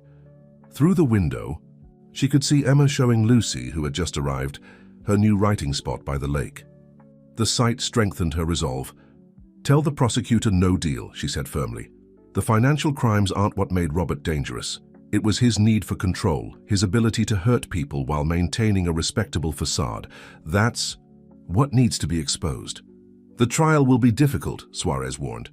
You'll have to testify, relive everything. I know, but I won't let him hide the truth anymore. Not for my sake and not for all the other women who deserve justice. James reached for her hand under the table, a gesture that had become natural, comfortable. Whatever you decide, we're all here for you. Lucy joined them, bringing the scent of coffee and fresh pastries from the morning brew. The new support group is starting next week, she reported. 10 women signed up already. They specifically asked if you would come speak, Sarah. I don't know what I'd say to them, Sarah admitted. Tell them about the window seat, Emma suggested, returning from her lakeside writing session, about how sometimes the bravest thing is just letting people help you. Sarah smiled at her. Daughter's wisdom. When did you get so smart? I learned from watching you, Mummy. The afternoon sun filled the kitchen with warm light as they shared lunch, their conversation flowing easily between foundation business and personal matters. Lucy talked about expanding the cafe's mentorship program, while Suarez shared updates on the ongoing investigation into Robert's corporate empire. Oh, I almost forgot, Lucy said, pulling something from her bag. The contractor finished the renovations at the original cafe. He asked where you wanted to put this. She handed Sarah a small brass key, the one from the backup generator room where she and Emma had hidden that night Robert came for them. Sarah turned it over in her hands, remembering the fear, the darkness, the uncertainty. We should frame it, James suggested. Put it next to Emma's first story in the library, a reminder of how far we've come and how far we still can go, Sarah added, looking around at the family they had built, not through blood or marriage, but through choice and love and shared courage. Emma was already writing in her notebook, no doubt turning their conversation into another story. Lucy and Suarez were discussing security upgrades for the new foundation offices, their professional relationship having evolved into genuine friendship. And James was looking at her with that quiet understanding that made her heart feel full. Later, as the sun began to set over the lake, Sarah found James standing on the dock, watching the changing colors reflect on the water. She joined, him breathing in the peaceful evening air. Ready for tomorrow? He asked. They had an appointment with a real estate agent, not for themselves, but for the foundation's next project, a transitional housing complex for women and children leaving abusive situations. Ready, Sarah confirmed. Emma wants to help design the children's spaces. She says every kid needs a special place to read and write and dream. Smart girl, James smiled. Just like her mother. Sarah leaned against him slightly, allowing herself to feel the simple joy of this moment. Above them, the first stars were beginning to appear, their light reflected in the calm lake water. A perfect ending to another day of their new beginning. 6 months after moving to the lake house, Sarah stood once again in the morning brew, but this time everything was different. The cafe was closed for a private event, the launch of Emma's first published book, The Brave Princess and the Morning Light. The story had grown from her simple foundation booklet into a beautiful children's book, with illustrations that captured both the darkness of fear and the brightness of hope. The window seat where everything had begun was now marked not just by James's plaque, but by a small collection of photographs showing the cafe's journey. Sarah's interview, the foundation launch, and now this celebration of Emma's achievement. Each image told part of their story, but more importantly, showed others that new stories were always possible. They're ready for you, Lucy announced, adjusting the display of books on the counter. The cafe was filled with family, friends, and supporters, the community that had grown around them over the past months. Emma stood at the small podium, looking poised despite her nervousness. At 10 years old, she had already lived through more than most children, but instead of breaking her, it had given her a voice. And now she was using that voice to help others. My story began in a different cafe, Emma started, her clear voice carrying through the room, where my mommy and I were hungry and scared. But it really started to change right here in this special place, where brave people helped us find our courage. Sarah felt James's arms slip around her waist as they watched Emma speak. Their relationship had deepened naturally over the months, built on understanding, respect, and shared purpose. They hadn't rushed anything, allowing Emma's comfort to guide their pace. Now they were discussing marriage, not as a fairy tale ending, but as a conscious choice to build a life together. Detective Suarez stood near the back, as always, but now she was accompanied by her wife and their recently adopted daughter, a family built on the same foundations of choice and love that Sarah had found. The detective had become more than just their protector. She was part of their extended family.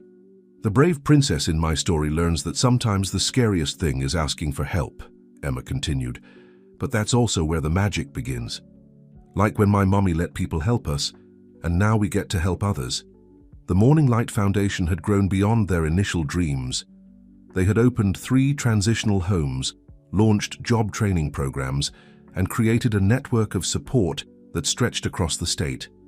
Sarah now worked full-time as the foundation's director, using her tech skills to create secure systems for protecting survivors' information. And sometimes, Emma added with a smile, the knight who helps you isn't what you expect. Sometimes, it's a businessman who makes really good coffee, or a police officer who becomes your friend, or a cafe manager who gives you a safe place to read. The audience chuckled, recognizing the references to James, Suarez, and Lucy. Even the publisher had insisted on keeping these elements in the book, understanding that real heroes often came in unexpected forms. As Emma began reading from her book, Sarah glanced around the cafe. The Morning Brew had expanded, but this original location remained special. Lucy had preserved its warm, welcoming atmosphere while adding subtle security features and support resources. It was still a cafe, but it was also a sanctuary, a beginning point for others seeking their own fresh start. The trial against Robert was proceeding, with more evidence emerging each day. He had finally lost everything: his company, his power, his carefully constructed public image. But Sarah no longer defined her life by his destruction. She had built something far more meaningful in its place. And the brave princess learned, Emma read from the final pages, that the morning light isn't just about the sun rising. It's about the light we find in each other, the light that helps us be brave, the light that shows us the way home. After the reading, as guests mingled and Emma signed books with endearing seriousness, Sarah found herself back at the window seat. James joined her carrying 2 cups of coffee. "Thinking deep thoughts?" he asked. "Remembering," Sarah replied. "That first morning, when you offered me a job. I was so sure it was a trap, that nothing good could last. Now look at us." James smiled, taking her hand. The simple gold band on her finger caught the light. They had gotten married 2 weeks ago, a small ceremony by the lake with Emma as their flower girl and official storyteller. "Speaking of looking at us," he said, "Emma has an announcement. She wants to make. She's been waiting for the right moment." Sarah raised an eyebrow as Emma bounded over, her face glowing with excitement. "I'm writing a new book," Emma declared, "about different kinds of families and how love is what makes them real." And she paused dramatically. "I want to dedicate it to my dad." Sarah's heart skipped a beat, but Emma wasn't finished. "To James," she clarified, "who showed us that. Real dads are the ones who choose to love you, who help you be brave, and who make really good hot chocolate with extra marshmallows." James's eyes glistened as he pulled Emma into a hug. Sarah watched them, her own eyes filling with tears of joy. This was what healing looked like, not the absence of past pain, but the presence of new love freely given and freely received. The afternoon sun streamed through the cafe windows, casting long, warm shadows. Outside, life went on as usual, people hurrying past, caught up in their own stories. But inside the Morning Brew, something magical had happened. A family had been forged, hope had been restored, and love had proven stronger than fear. Emma's voice carried across the cafe as she showed her publisher the first draft of her new book.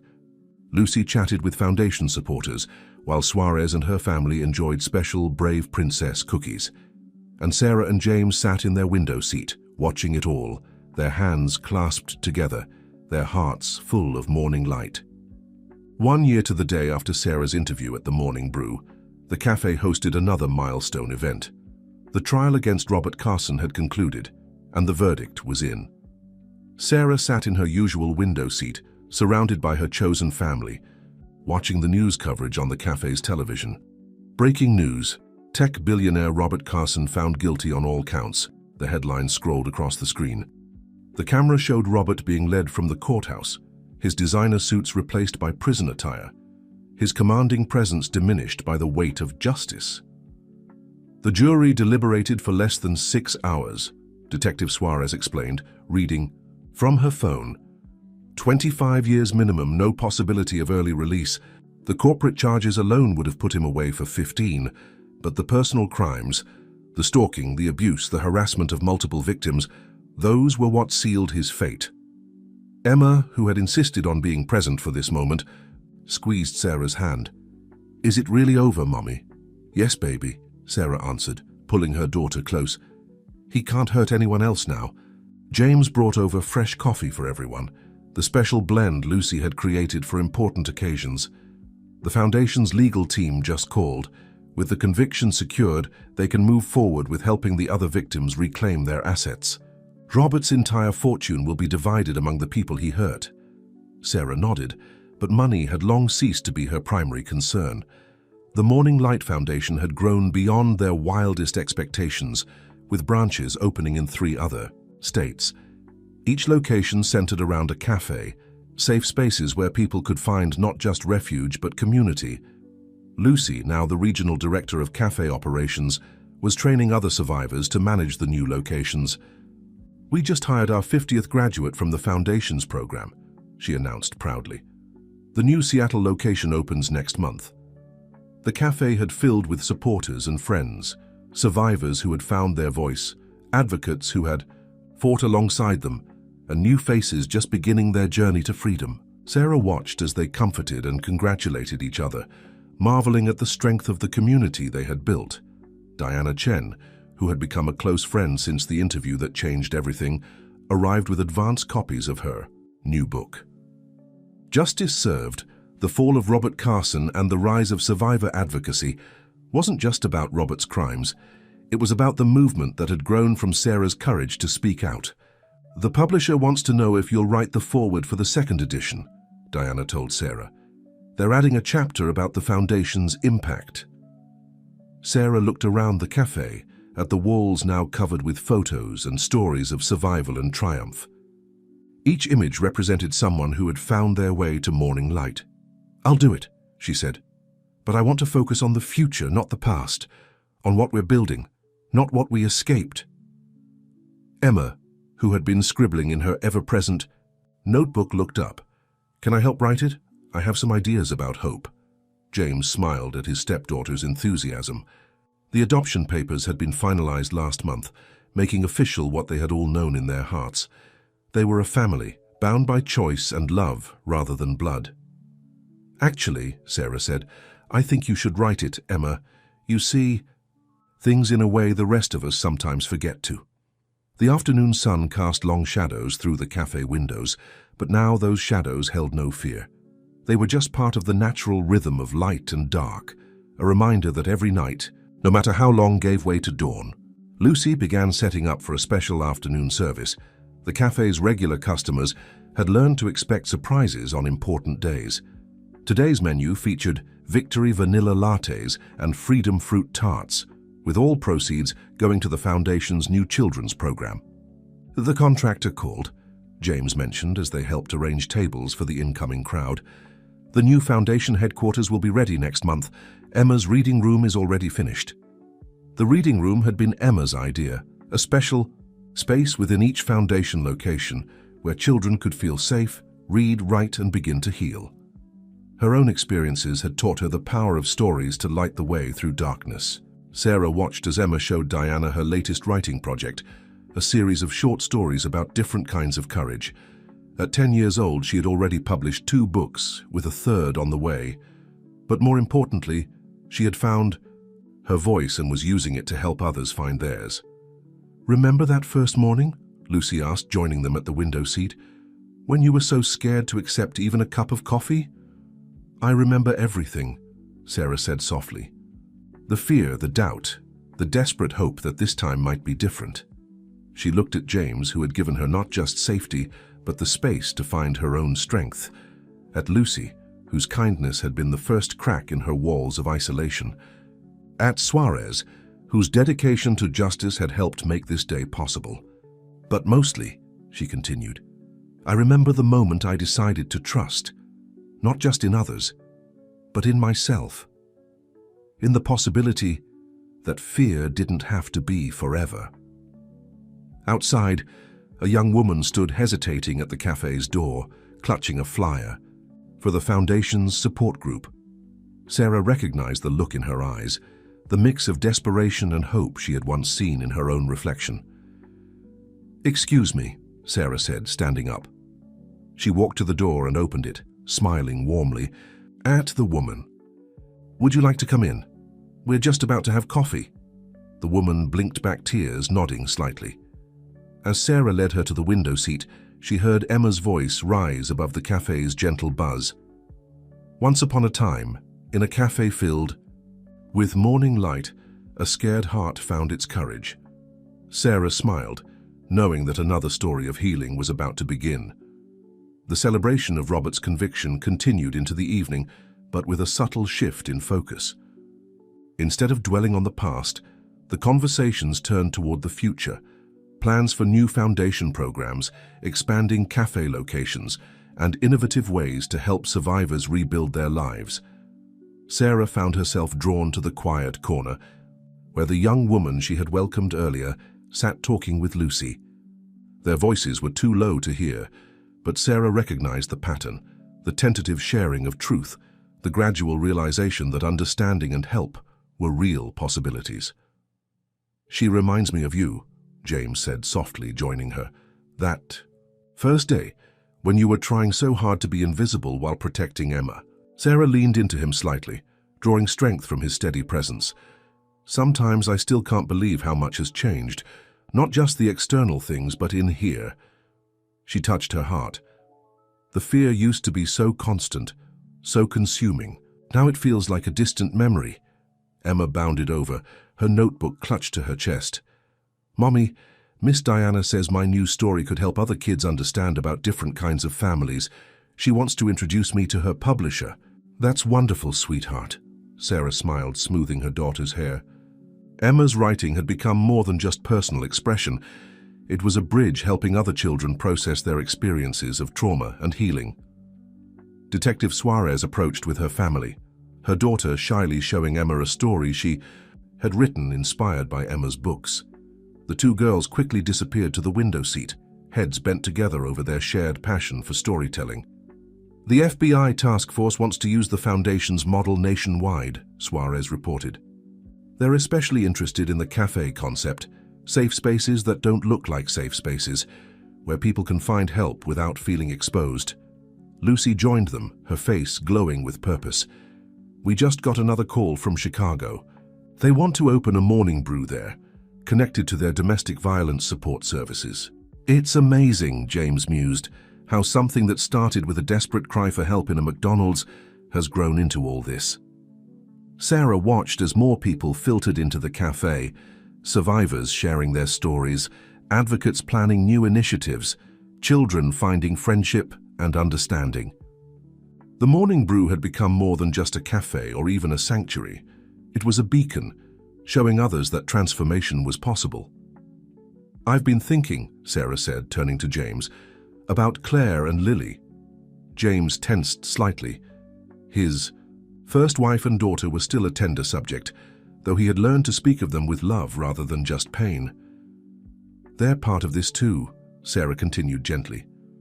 "Your love for them, your grief, it opened your heart to helping us. Their story is woven into the Foundation's story, into our family's story." James's eyes glistened. Claire would have loved all this. She was always trying to find ways to help people, to make a difference. And Lily... He smiled at Emma, still, deep in conversation with Suarez's daughter. She would have been right there with Emma, writing stories and planning reading rooms. "Then we should honor them," Sarah suggested. "The new children's center we're planning. What if we called it the Claire and Lily Lighthouse?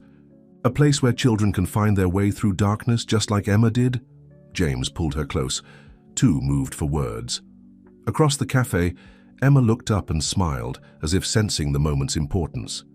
She had known about Claire and Lily from the beginning, understanding that love didn't have to be exclusive, that families could grow in unexpected ways, encompassing both those present and those remembered. The young woman Lucy had been counseling stood up, wiping tears from her eyes, but they were healing tears, the kind that came with the first taste of hope. Lucy led her to the Foundation's information desk, where she could begin the process of rebuilding her life. "You know what I love most about this place?" Emma asked, returning to them with her new friend. "It's not just about helping people escape bad things. It's about helping them find good things, like how we found each other." Sarah hugged her daughter, marveling at her wisdom. "That's exactly right, baby. It's about transformation, not just survival." As the evening drew to a close, the cafe began to quiet. Lucy started her closing routine, though the space would remain open for anyone who needed it. The morning brew never truly closed its doors to those seeking sanctuary. Sarah stood at the window, watching the city lights twinkle against the darkening sky. She remembered all the nights she had spent afraid of darkness, and now here she was, helping others find their way to light. James wrapped his arms around her from behind, and Emma snuggled against her side.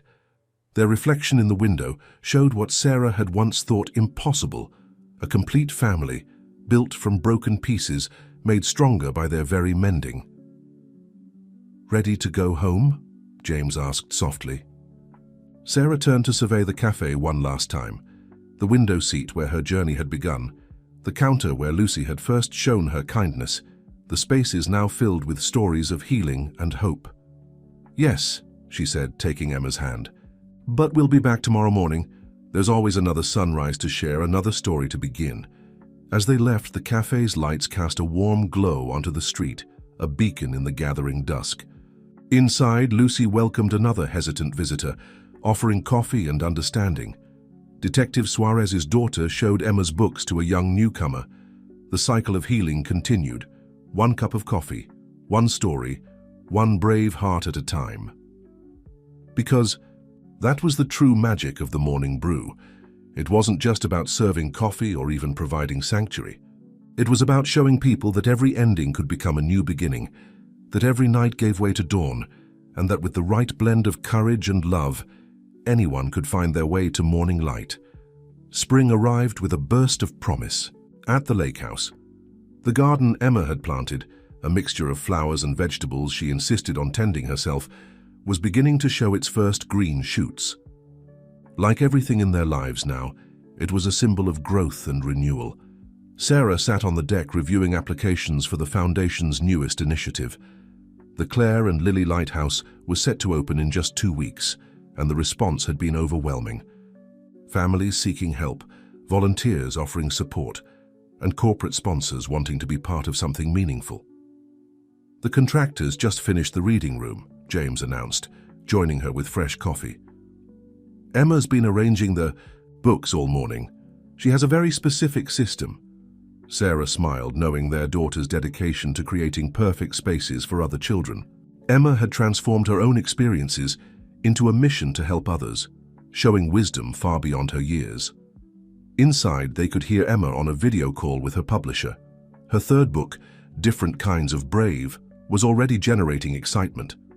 It told the stories of various families who had found help through the Foundation, each tale celebrating a unique journey to healing. Lucy arrived for their weekly Foundation meeting, bringing pastries from the morning brew and news about their expansion plans. "The Chicago location opens next month," she reported, "and we've had inquiries from Portland, Denver, and Boston. The model is spreading." The model had evolved far beyond their initial vision. Each new morning brew location served as both a cafe and a support center, offering everything from emergency assistance to job training. The Foundation's success stories were mounting, women who had escaped abuse, rebuilt their lives, and gone on to help others do the same. "Diana called," Lucy continued. "The documentary team wants to start filming next week. They think following a year in the life of the Foundation could help reach even more people who need help." Sarah had initially hesitated about the documentary, protective of their community's privacy. But Emma, with her storyteller's heart, had convinced her. Stories help people be brave, Mommy, remember. The doorbell rang and Emma rushed to answer it. She knew Thursday afternoons meant Detective Suarez would be visiting. The detective had become such a regular part of their lives that Emma had given her a special character in her new book. Officer Hope, who helped scared families find their way to safety. The task force has some interesting news, Suarez announced as they settled in the living room. Remember those offshore accounts we traced during Robert's trial? They led us to 3 more corporate abuse cases, more survivors coming forward, ready to tell their stories. Sarah absorbed this information, no longer feeling the old fear at mentions of Robert or his crimes. His power had been not just broken, but transformed. His frozen assets now funded programs helping the very people he had once hurt. The Foundation's legal team is ready to help, James said. We've learned a lot about supporting survivors through the justice system. Emma appeared with her notebook, as she always did when adults were having important conversations. Her writing had become a way of processing the world around her, turning even difficult subjects into stories of hope and courage. I think, Emma said thoughtfully, we should have a celebration. Not because of the bad things that happened, but because of all the good things that came after. Like my garden, sometimes you have to clear away the old stuff before new things can grow. The adults exchanged smiles at her metaphor.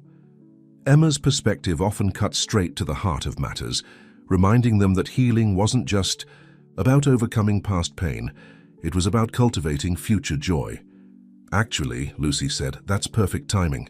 The original Morning Brew is marking its 2nd anniversary next month. The place where everything started, where a scared mum and her daughter found more than just coffee, Emma added, already writing in her notebook, where morning light showed them the way home. Sarah reached for James's hand, remembering that first desperate morning, how far they had come. The Morning Brew had been just a cafe then, but it had grown into something extraordinary, a blueprint for hope, replicated across the country. We should invite everyone, Emma continued excitedly. All the families we've helped, all the people who helped us. Show them how one small brave thing can grow into something huge. Like your garden, James asked, smiling. Exactly. One seed at a time, but pretty soon. Emma gestured expansively. You have a whole garden of beautiful things. Sarah watched, her daughter's enthusiasm, marveling at how trauma had been transformed into triumph, fear into strength, pain into purpose. Emma would always carry the memories of their difficult times, but she had alchemized them into something precious, the ability to help others find their own path to healing. As they began planning the anniversary celebration, Sarah stepped out onto the deck again. The lake sparkled in the afternoon sun, and she could see the first colorful buds in Emma's garden. Life was like that, she realized. Given the right conditions, beauty could bloom even in spaces once shadowed by fear. Inside, she could hear Emma describing her vision for the celebration to Lucy and Suarez, her voice filled with the confidence of someone who knew her ideas mattered. Her stories had power. Her love could help change lives. You okay? James, do you? Asked, joining her outside. More than okay, Sarah replied, leaning into him. I was just thinking about all the different ways people can find their light. Sometimes it's through a cup of coffee and a kind word, and sometimes it's through a little girl who refuses to stop believing in hope, James finished, watching Emma through the window as she excitedly outlined her plans. The garden's new shoots reached toward the sun, promising future blooms. Like the survivors they helped each day, like Emma's stories, like their own hearts, growing, healing, thriving in the light of new mornings. The Morning Brew's 2nd anniversary celebration transformed the cafe into a testament of hope. Photos lined the walls, not just of Sarah and Emma's journey, but of countless others who had found their way to healing. Each image told a story of transformation, of darkness giving way to dawn. Emma, dressed in a flower-patterned dress that matched the blooms from her garden, stood proudly beside her latest book display. Different kinds of brave had already touched many lives, its simple wisdom helping children understand that families could be rebuilt, that love could heal, that hope was always possible. "Your daughter's quite the author," Diana Chen remarked to Sarah, watching as Emma signed books for a line of young readers. "She has a way of making difficult truths accessible, even beautiful." "She learned early that stories have power," Sarah replied. "The ones we tell ourselves, the ones we share with others, they can trap us in fear or lead us to freedom." The cafe buzzed with celebration.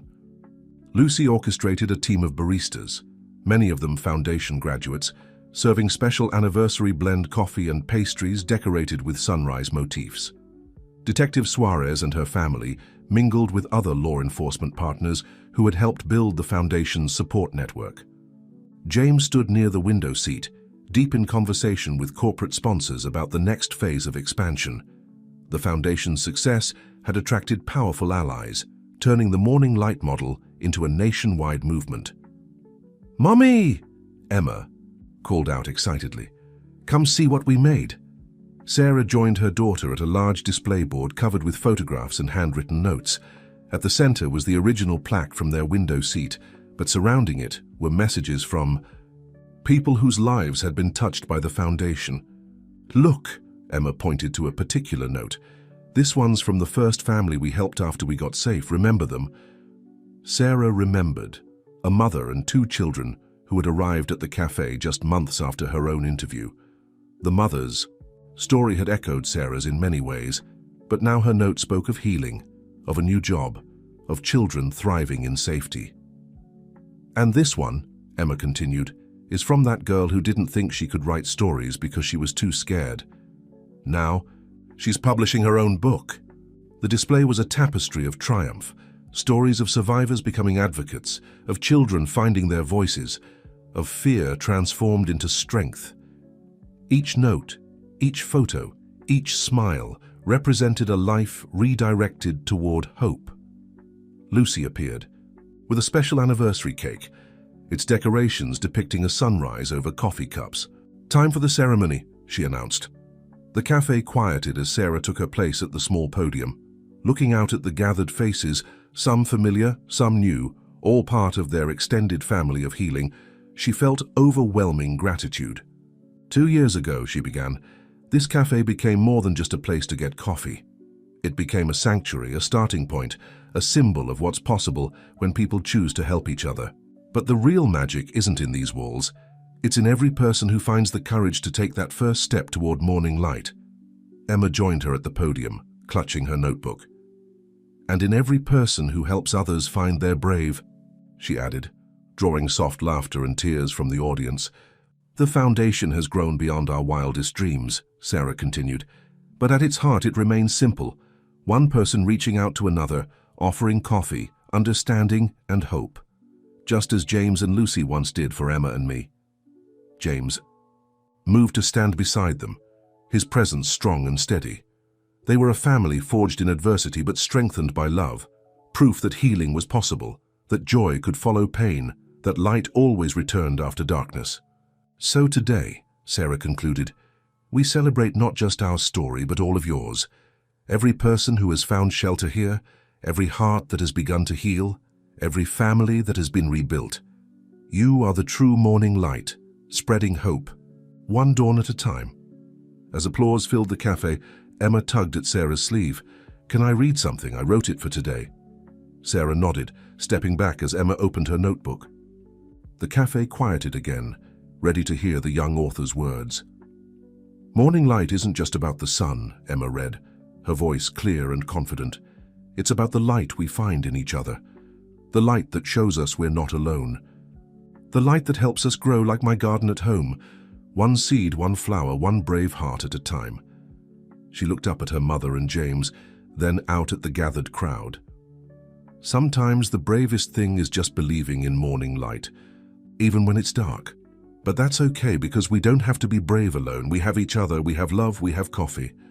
Laughter and tears mingled as Emma continued. "And maybe that's the biggest magic of all, that scared hearts can become strong hearts, that broken families can become whole families, that one small cafe can become a place where morning light lasts forever." As Emma finished reading, Sarah pulled her close, feeling James's arms encircle them both. Around them, the cafe buzzed with life and hope, survivors sharing stories, children drawing pictures of sunrise, advocates planning new initiatives. Through the window, the actual morning light painted the city in gold, touching everything with promise.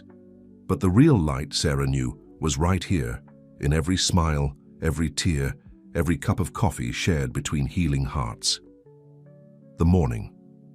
Peru had become more than they had ever imagined, but its essence remained unchanged. It was still a place where hope began, where courage was born, where morning light showed the way home. And that light, like the love that had brought them all together, would shine forever. The autumn brought change to the morning brew, as predictable. As the shifting colors of the leaves outside, the cafe had expanded its second floor, creating a dedicated space for the Foundation's growing programs. On this particular morning, Sarah watched from her new office as a group of women gathered for their weekly support meeting.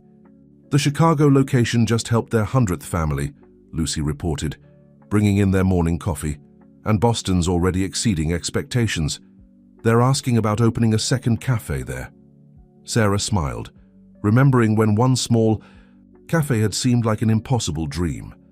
Now the Morning Brew had become a beacon of hope across the country, each location offering not just sanctuary, but a path to rebuilding shattered lives. Emma's publisher called, Lucy continued. They want to create a special edition of all 3 of her books, with new illustrations and a companion guide for parents and counselors. They say the books are becoming essential tools for helping children process trauma and understand different types of families. As if summoned by the mention of her name, Emma burst into the office, her school backpack bouncing. At 11, she had grown taller, but her eyes still held that same mixture of wisdom and hope that had touched so many hearts. "Mom, Dad, the school approved my idea." She pulled out a carefully prepared presentation folder. "They're going to let me start a writing club for kids who need to tell their stories." James appeared in the doorway, having heard Emma's excited voice from his own office across the hall.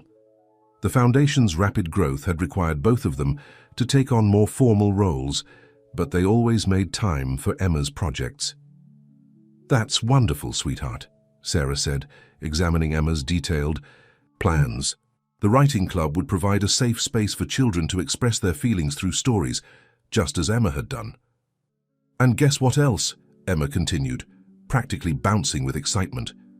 "Remember that girl from the shelter in Denver? The one who read my book and started writing her own stories. Her mum says she's going to start a writing club at her school too." Sarah exchanged proud glances with James. Their daughter's impact continued to ripple outward, touching lives far beyond their immediate community. Emma's simple stories about hope and healing had become a catalyst for change, inspiring others to find their own voices. "Detective Suarez is bringing someone to meet us today," James mentioned, his tone carefully neutral. "A family that just escaped a situation in Portland. They need more than what our center there can provide." Sarah nodded, understanding the unspoken message. Some cases required special attention, a more personal touch. "I'll meet with them in the cafe. It's less intimidating than an office. Can I help?" Emma asked, already reaching for her notebook. "Sometimes kids feel better when they can talk to another kid who understands." Sarah hugged her daughter, marveling at her intuitive grasp of healing. "Of course, baby. Your stories always help." Later that morning, Sarah sat at their window seat watching a nervous mother and her young son enter the cafe. Detective Suarez had briefed her on their situation, another case of corporate power used to control and manipulate, echoing her own past with Robert. But now, instead of feeling triggered by these similarities, Sarah found strength in them. She knew exactly what this mother was feeling, what she needed to hear, what kind of support would help her rebuild. Emma approached them first, offering the boy one of her books and a gentle smile. "Would you like to read with me? This is my special reading spot. It's where my mum and I started feeling brave again." As the children settled into the window seat, Sarah spoke softly with the mother, sharing not just resources and practical help, but understanding. She could see the moment hope began to spark in the woman's eyes, the same spark that had changed her own life 2 years ago. Lucy brought over hot chocolate for the children and coffee for the adults. Her presence, as warm and reassuring as ever. Through the windows, the autumn sun painted everything in soft gold, a reminder of how light could transform even the darkest moments. "You're safe here," Sarah told the mother, echoing the words that had once been said to her. "And not just safe, you're going to thrive. We'll help you build something new, something strong." The woman's tears fell into her coffee cup, but they were tears of relief, of possibility. Her son had already relaxed into Emma's storytelling, his small face animated as she showed him her favorite illustrations.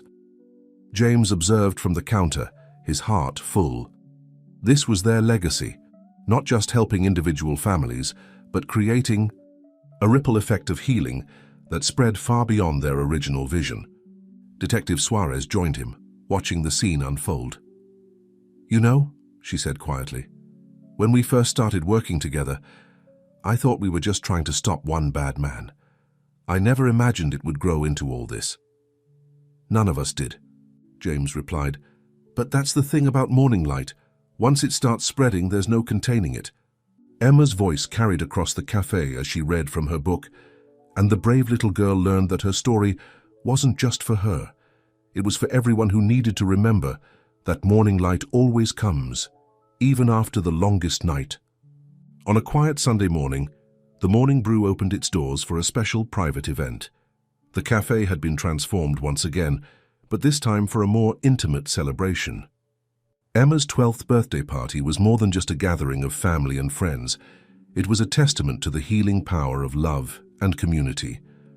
The window seat, where their story had begun, was decorated with Emma's favorite flowers, grown in her own garden. Her books were displayed proudly nearby, including advance copies of the special edition trilogy that would soon be distributed to counseling centers nationwide. "I had a dream last night," Emma announced as she helped Lucy arrange pastries on the birthday display.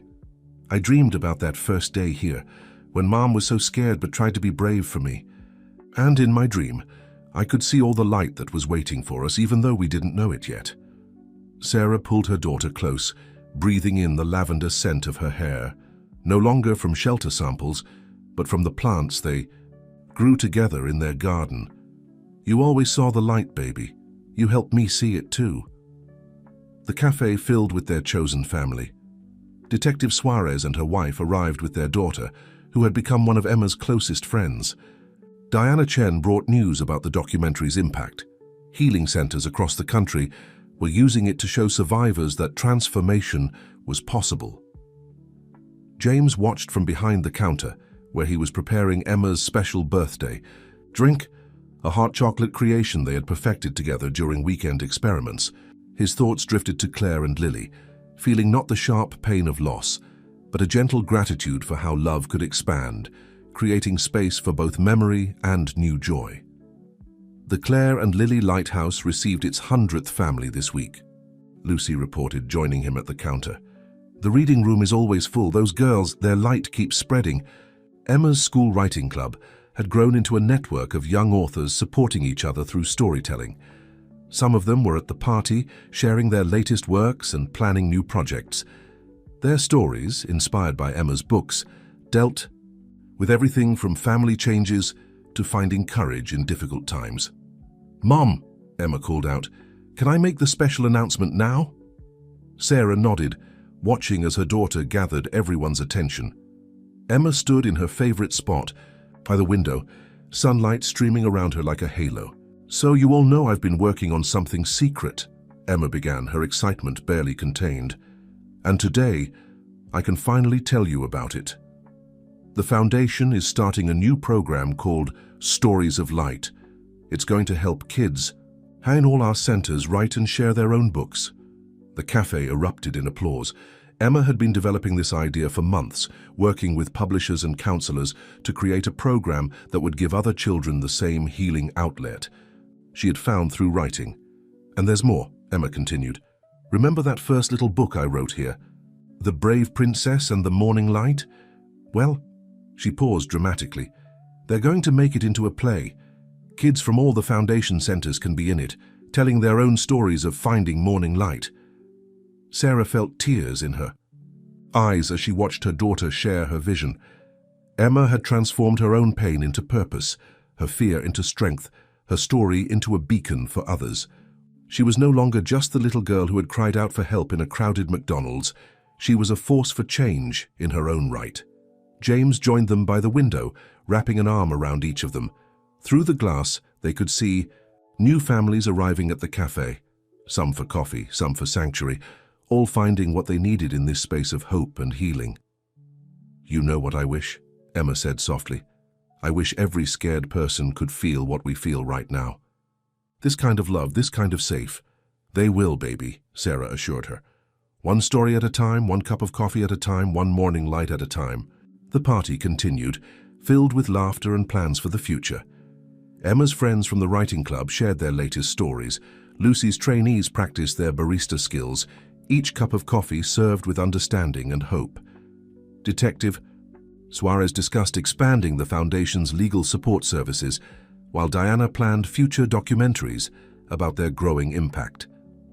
As the afternoon sun began to fade, Emma gathered everyone for one last moment. "I want to read you something," she said, opening her ever-present notebook. "It's the ending of my new story, but it's really just a beginning." Her clear voice filled the cafe. "Morning light isn't just about the sun rising. It's about the light we carry inside us, the light we share with others, the light that shows us the way home. And once you find that light, you can never really lose it, because it becomes part of who you are, part of who we all are together. And that kind of light, it lasts forever." Sarah held James's hand tightly as their daughter's words washed over them. Through the windows of the morning brew, they could see the sun beginning its descent, painting the sky in brilliant colors. But inside the cafe, the light remained, in every smile, every story, every cup of coffee shared between healing hearts. This was their legacy, not just a foundation or a cafe chain or a series of books, but a movement of hope that continued to grow and spread. What had begun with a desperate cry for help had become a symphony of healing, each voice adding its own note to the song of morning light. And in that light they were all transformed, from victims to survivors, from survivors to leaders, from broken to beautifully whole. Their story hadn't ended. It had simply opened the door for countless others to begin their own journeys toward dawn. In the morning brew, where it had all begun, the light would always shine, guiding others home to hope, to healing, to love that lasted beyond any darkness. Because that was the true magic of morning light. It was endless, eternal, forever. On the 5th anniversary of Sarah's interview at the Morning Brew, the cafe hosted a different kind of celebration. The national premiere of Emma's play, The Brave Princess and the Morning Light, would be performed simultaneously at Morning Brew locations across the country, each featuring local children who had found healing through the Foundation's programs. The original cafe, where it had all begun, was packed with familiar faces and new friends. The window seat, still marked by its commemorative plaque, now served as part of the stage area where Emma, at 12, would direct the performance that had grown from her own story of healing. "Every child in the play has their own story," Emma explained to Diana Chen, who was covering the event for a special broadcast. "We changed some parts so they could add their own experiences. Because bravery looks different for everyone, but it always leads to light." Sarah watched from behind the counter as Emma confidently organized her young cast. Her daughter had grown into a remarkable young person, using her voice not just to tell her own story, but to help others find the courage to tell theirs. "Remember when she was too scared to write anything down?" James murmured, joining Sarah at the counter. "Now look at her. Playwright, author, and inspiration to children across the country." Lucy approached with a special delivery, copies of the Foundation's latest annual report. The Morning Light Foundation now operated in 15 states, each location anchored by a Morning Brew cafe. But more impressive than the numbers were the stories: countless lives transformed, families rebuilt, hearts healed. "The woman from Portland is here," Lucy said softly, nodding toward the door. Sarah turned to see the mother and son they had helped 6 months ago. The transformation was remarkable. Both carried themselves with confidence now, their eyes bright with hope. The boy had joined Emma's writing club and was now playing a role in the play. Detective Suarez arrived with more news. Robert's appeal was denied, she reported quietly. And there's more. 3 more corporations have been exposed using his tactics. The Foundation's legal team is already working with the survivors. Sarah absorbed this information with calm determination. Robert's legacy of fear had been completely transformed into a force for positive change. Every attempt he had made to control and destroy had instead led to more healing, more hope, more light. "Places, everyone," Emma called out, her voice carrying across the cafe. The young performers took their positions, each wearing a t-shirt decorated with a sunrise design. As the play began, Sarah felt James's arm slip around her waist. Together, they watched their daughter guide her cast through the story. Not just their story anymore, but one that belonged to everyone who had ever needed to find their way to morning light. The young actors moved through scenes that paralleled their own experiences. A mother and child seeking safety, kind strangers offering help, a community coming together to protect and support.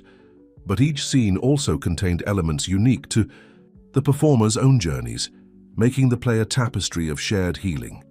Emma had written a new ending for the play, different from her book. In this version, the brave princess didn't just find her own light, she learned how to share it with others, creating a chain of hope that grew stronger with each link. As Sarah watched, she noticed something remarkable. The audience wasn't just watching the play, they were part of it. Every person in the cafe had contributed to this moment, this movement of transformation. From Lucy's gentle kindness to Suarez's determined justice, from James's steady support to the courage of countless survivors who had found their way to morning light. Through the cafe's windows, the actual morning sun painted the city in gold, its light seeming to bless this gathering of healing hearts. But the real illumination came from within, from the strength of community, the power of shared stories, the endless capacity of love to transform darkness into dawn.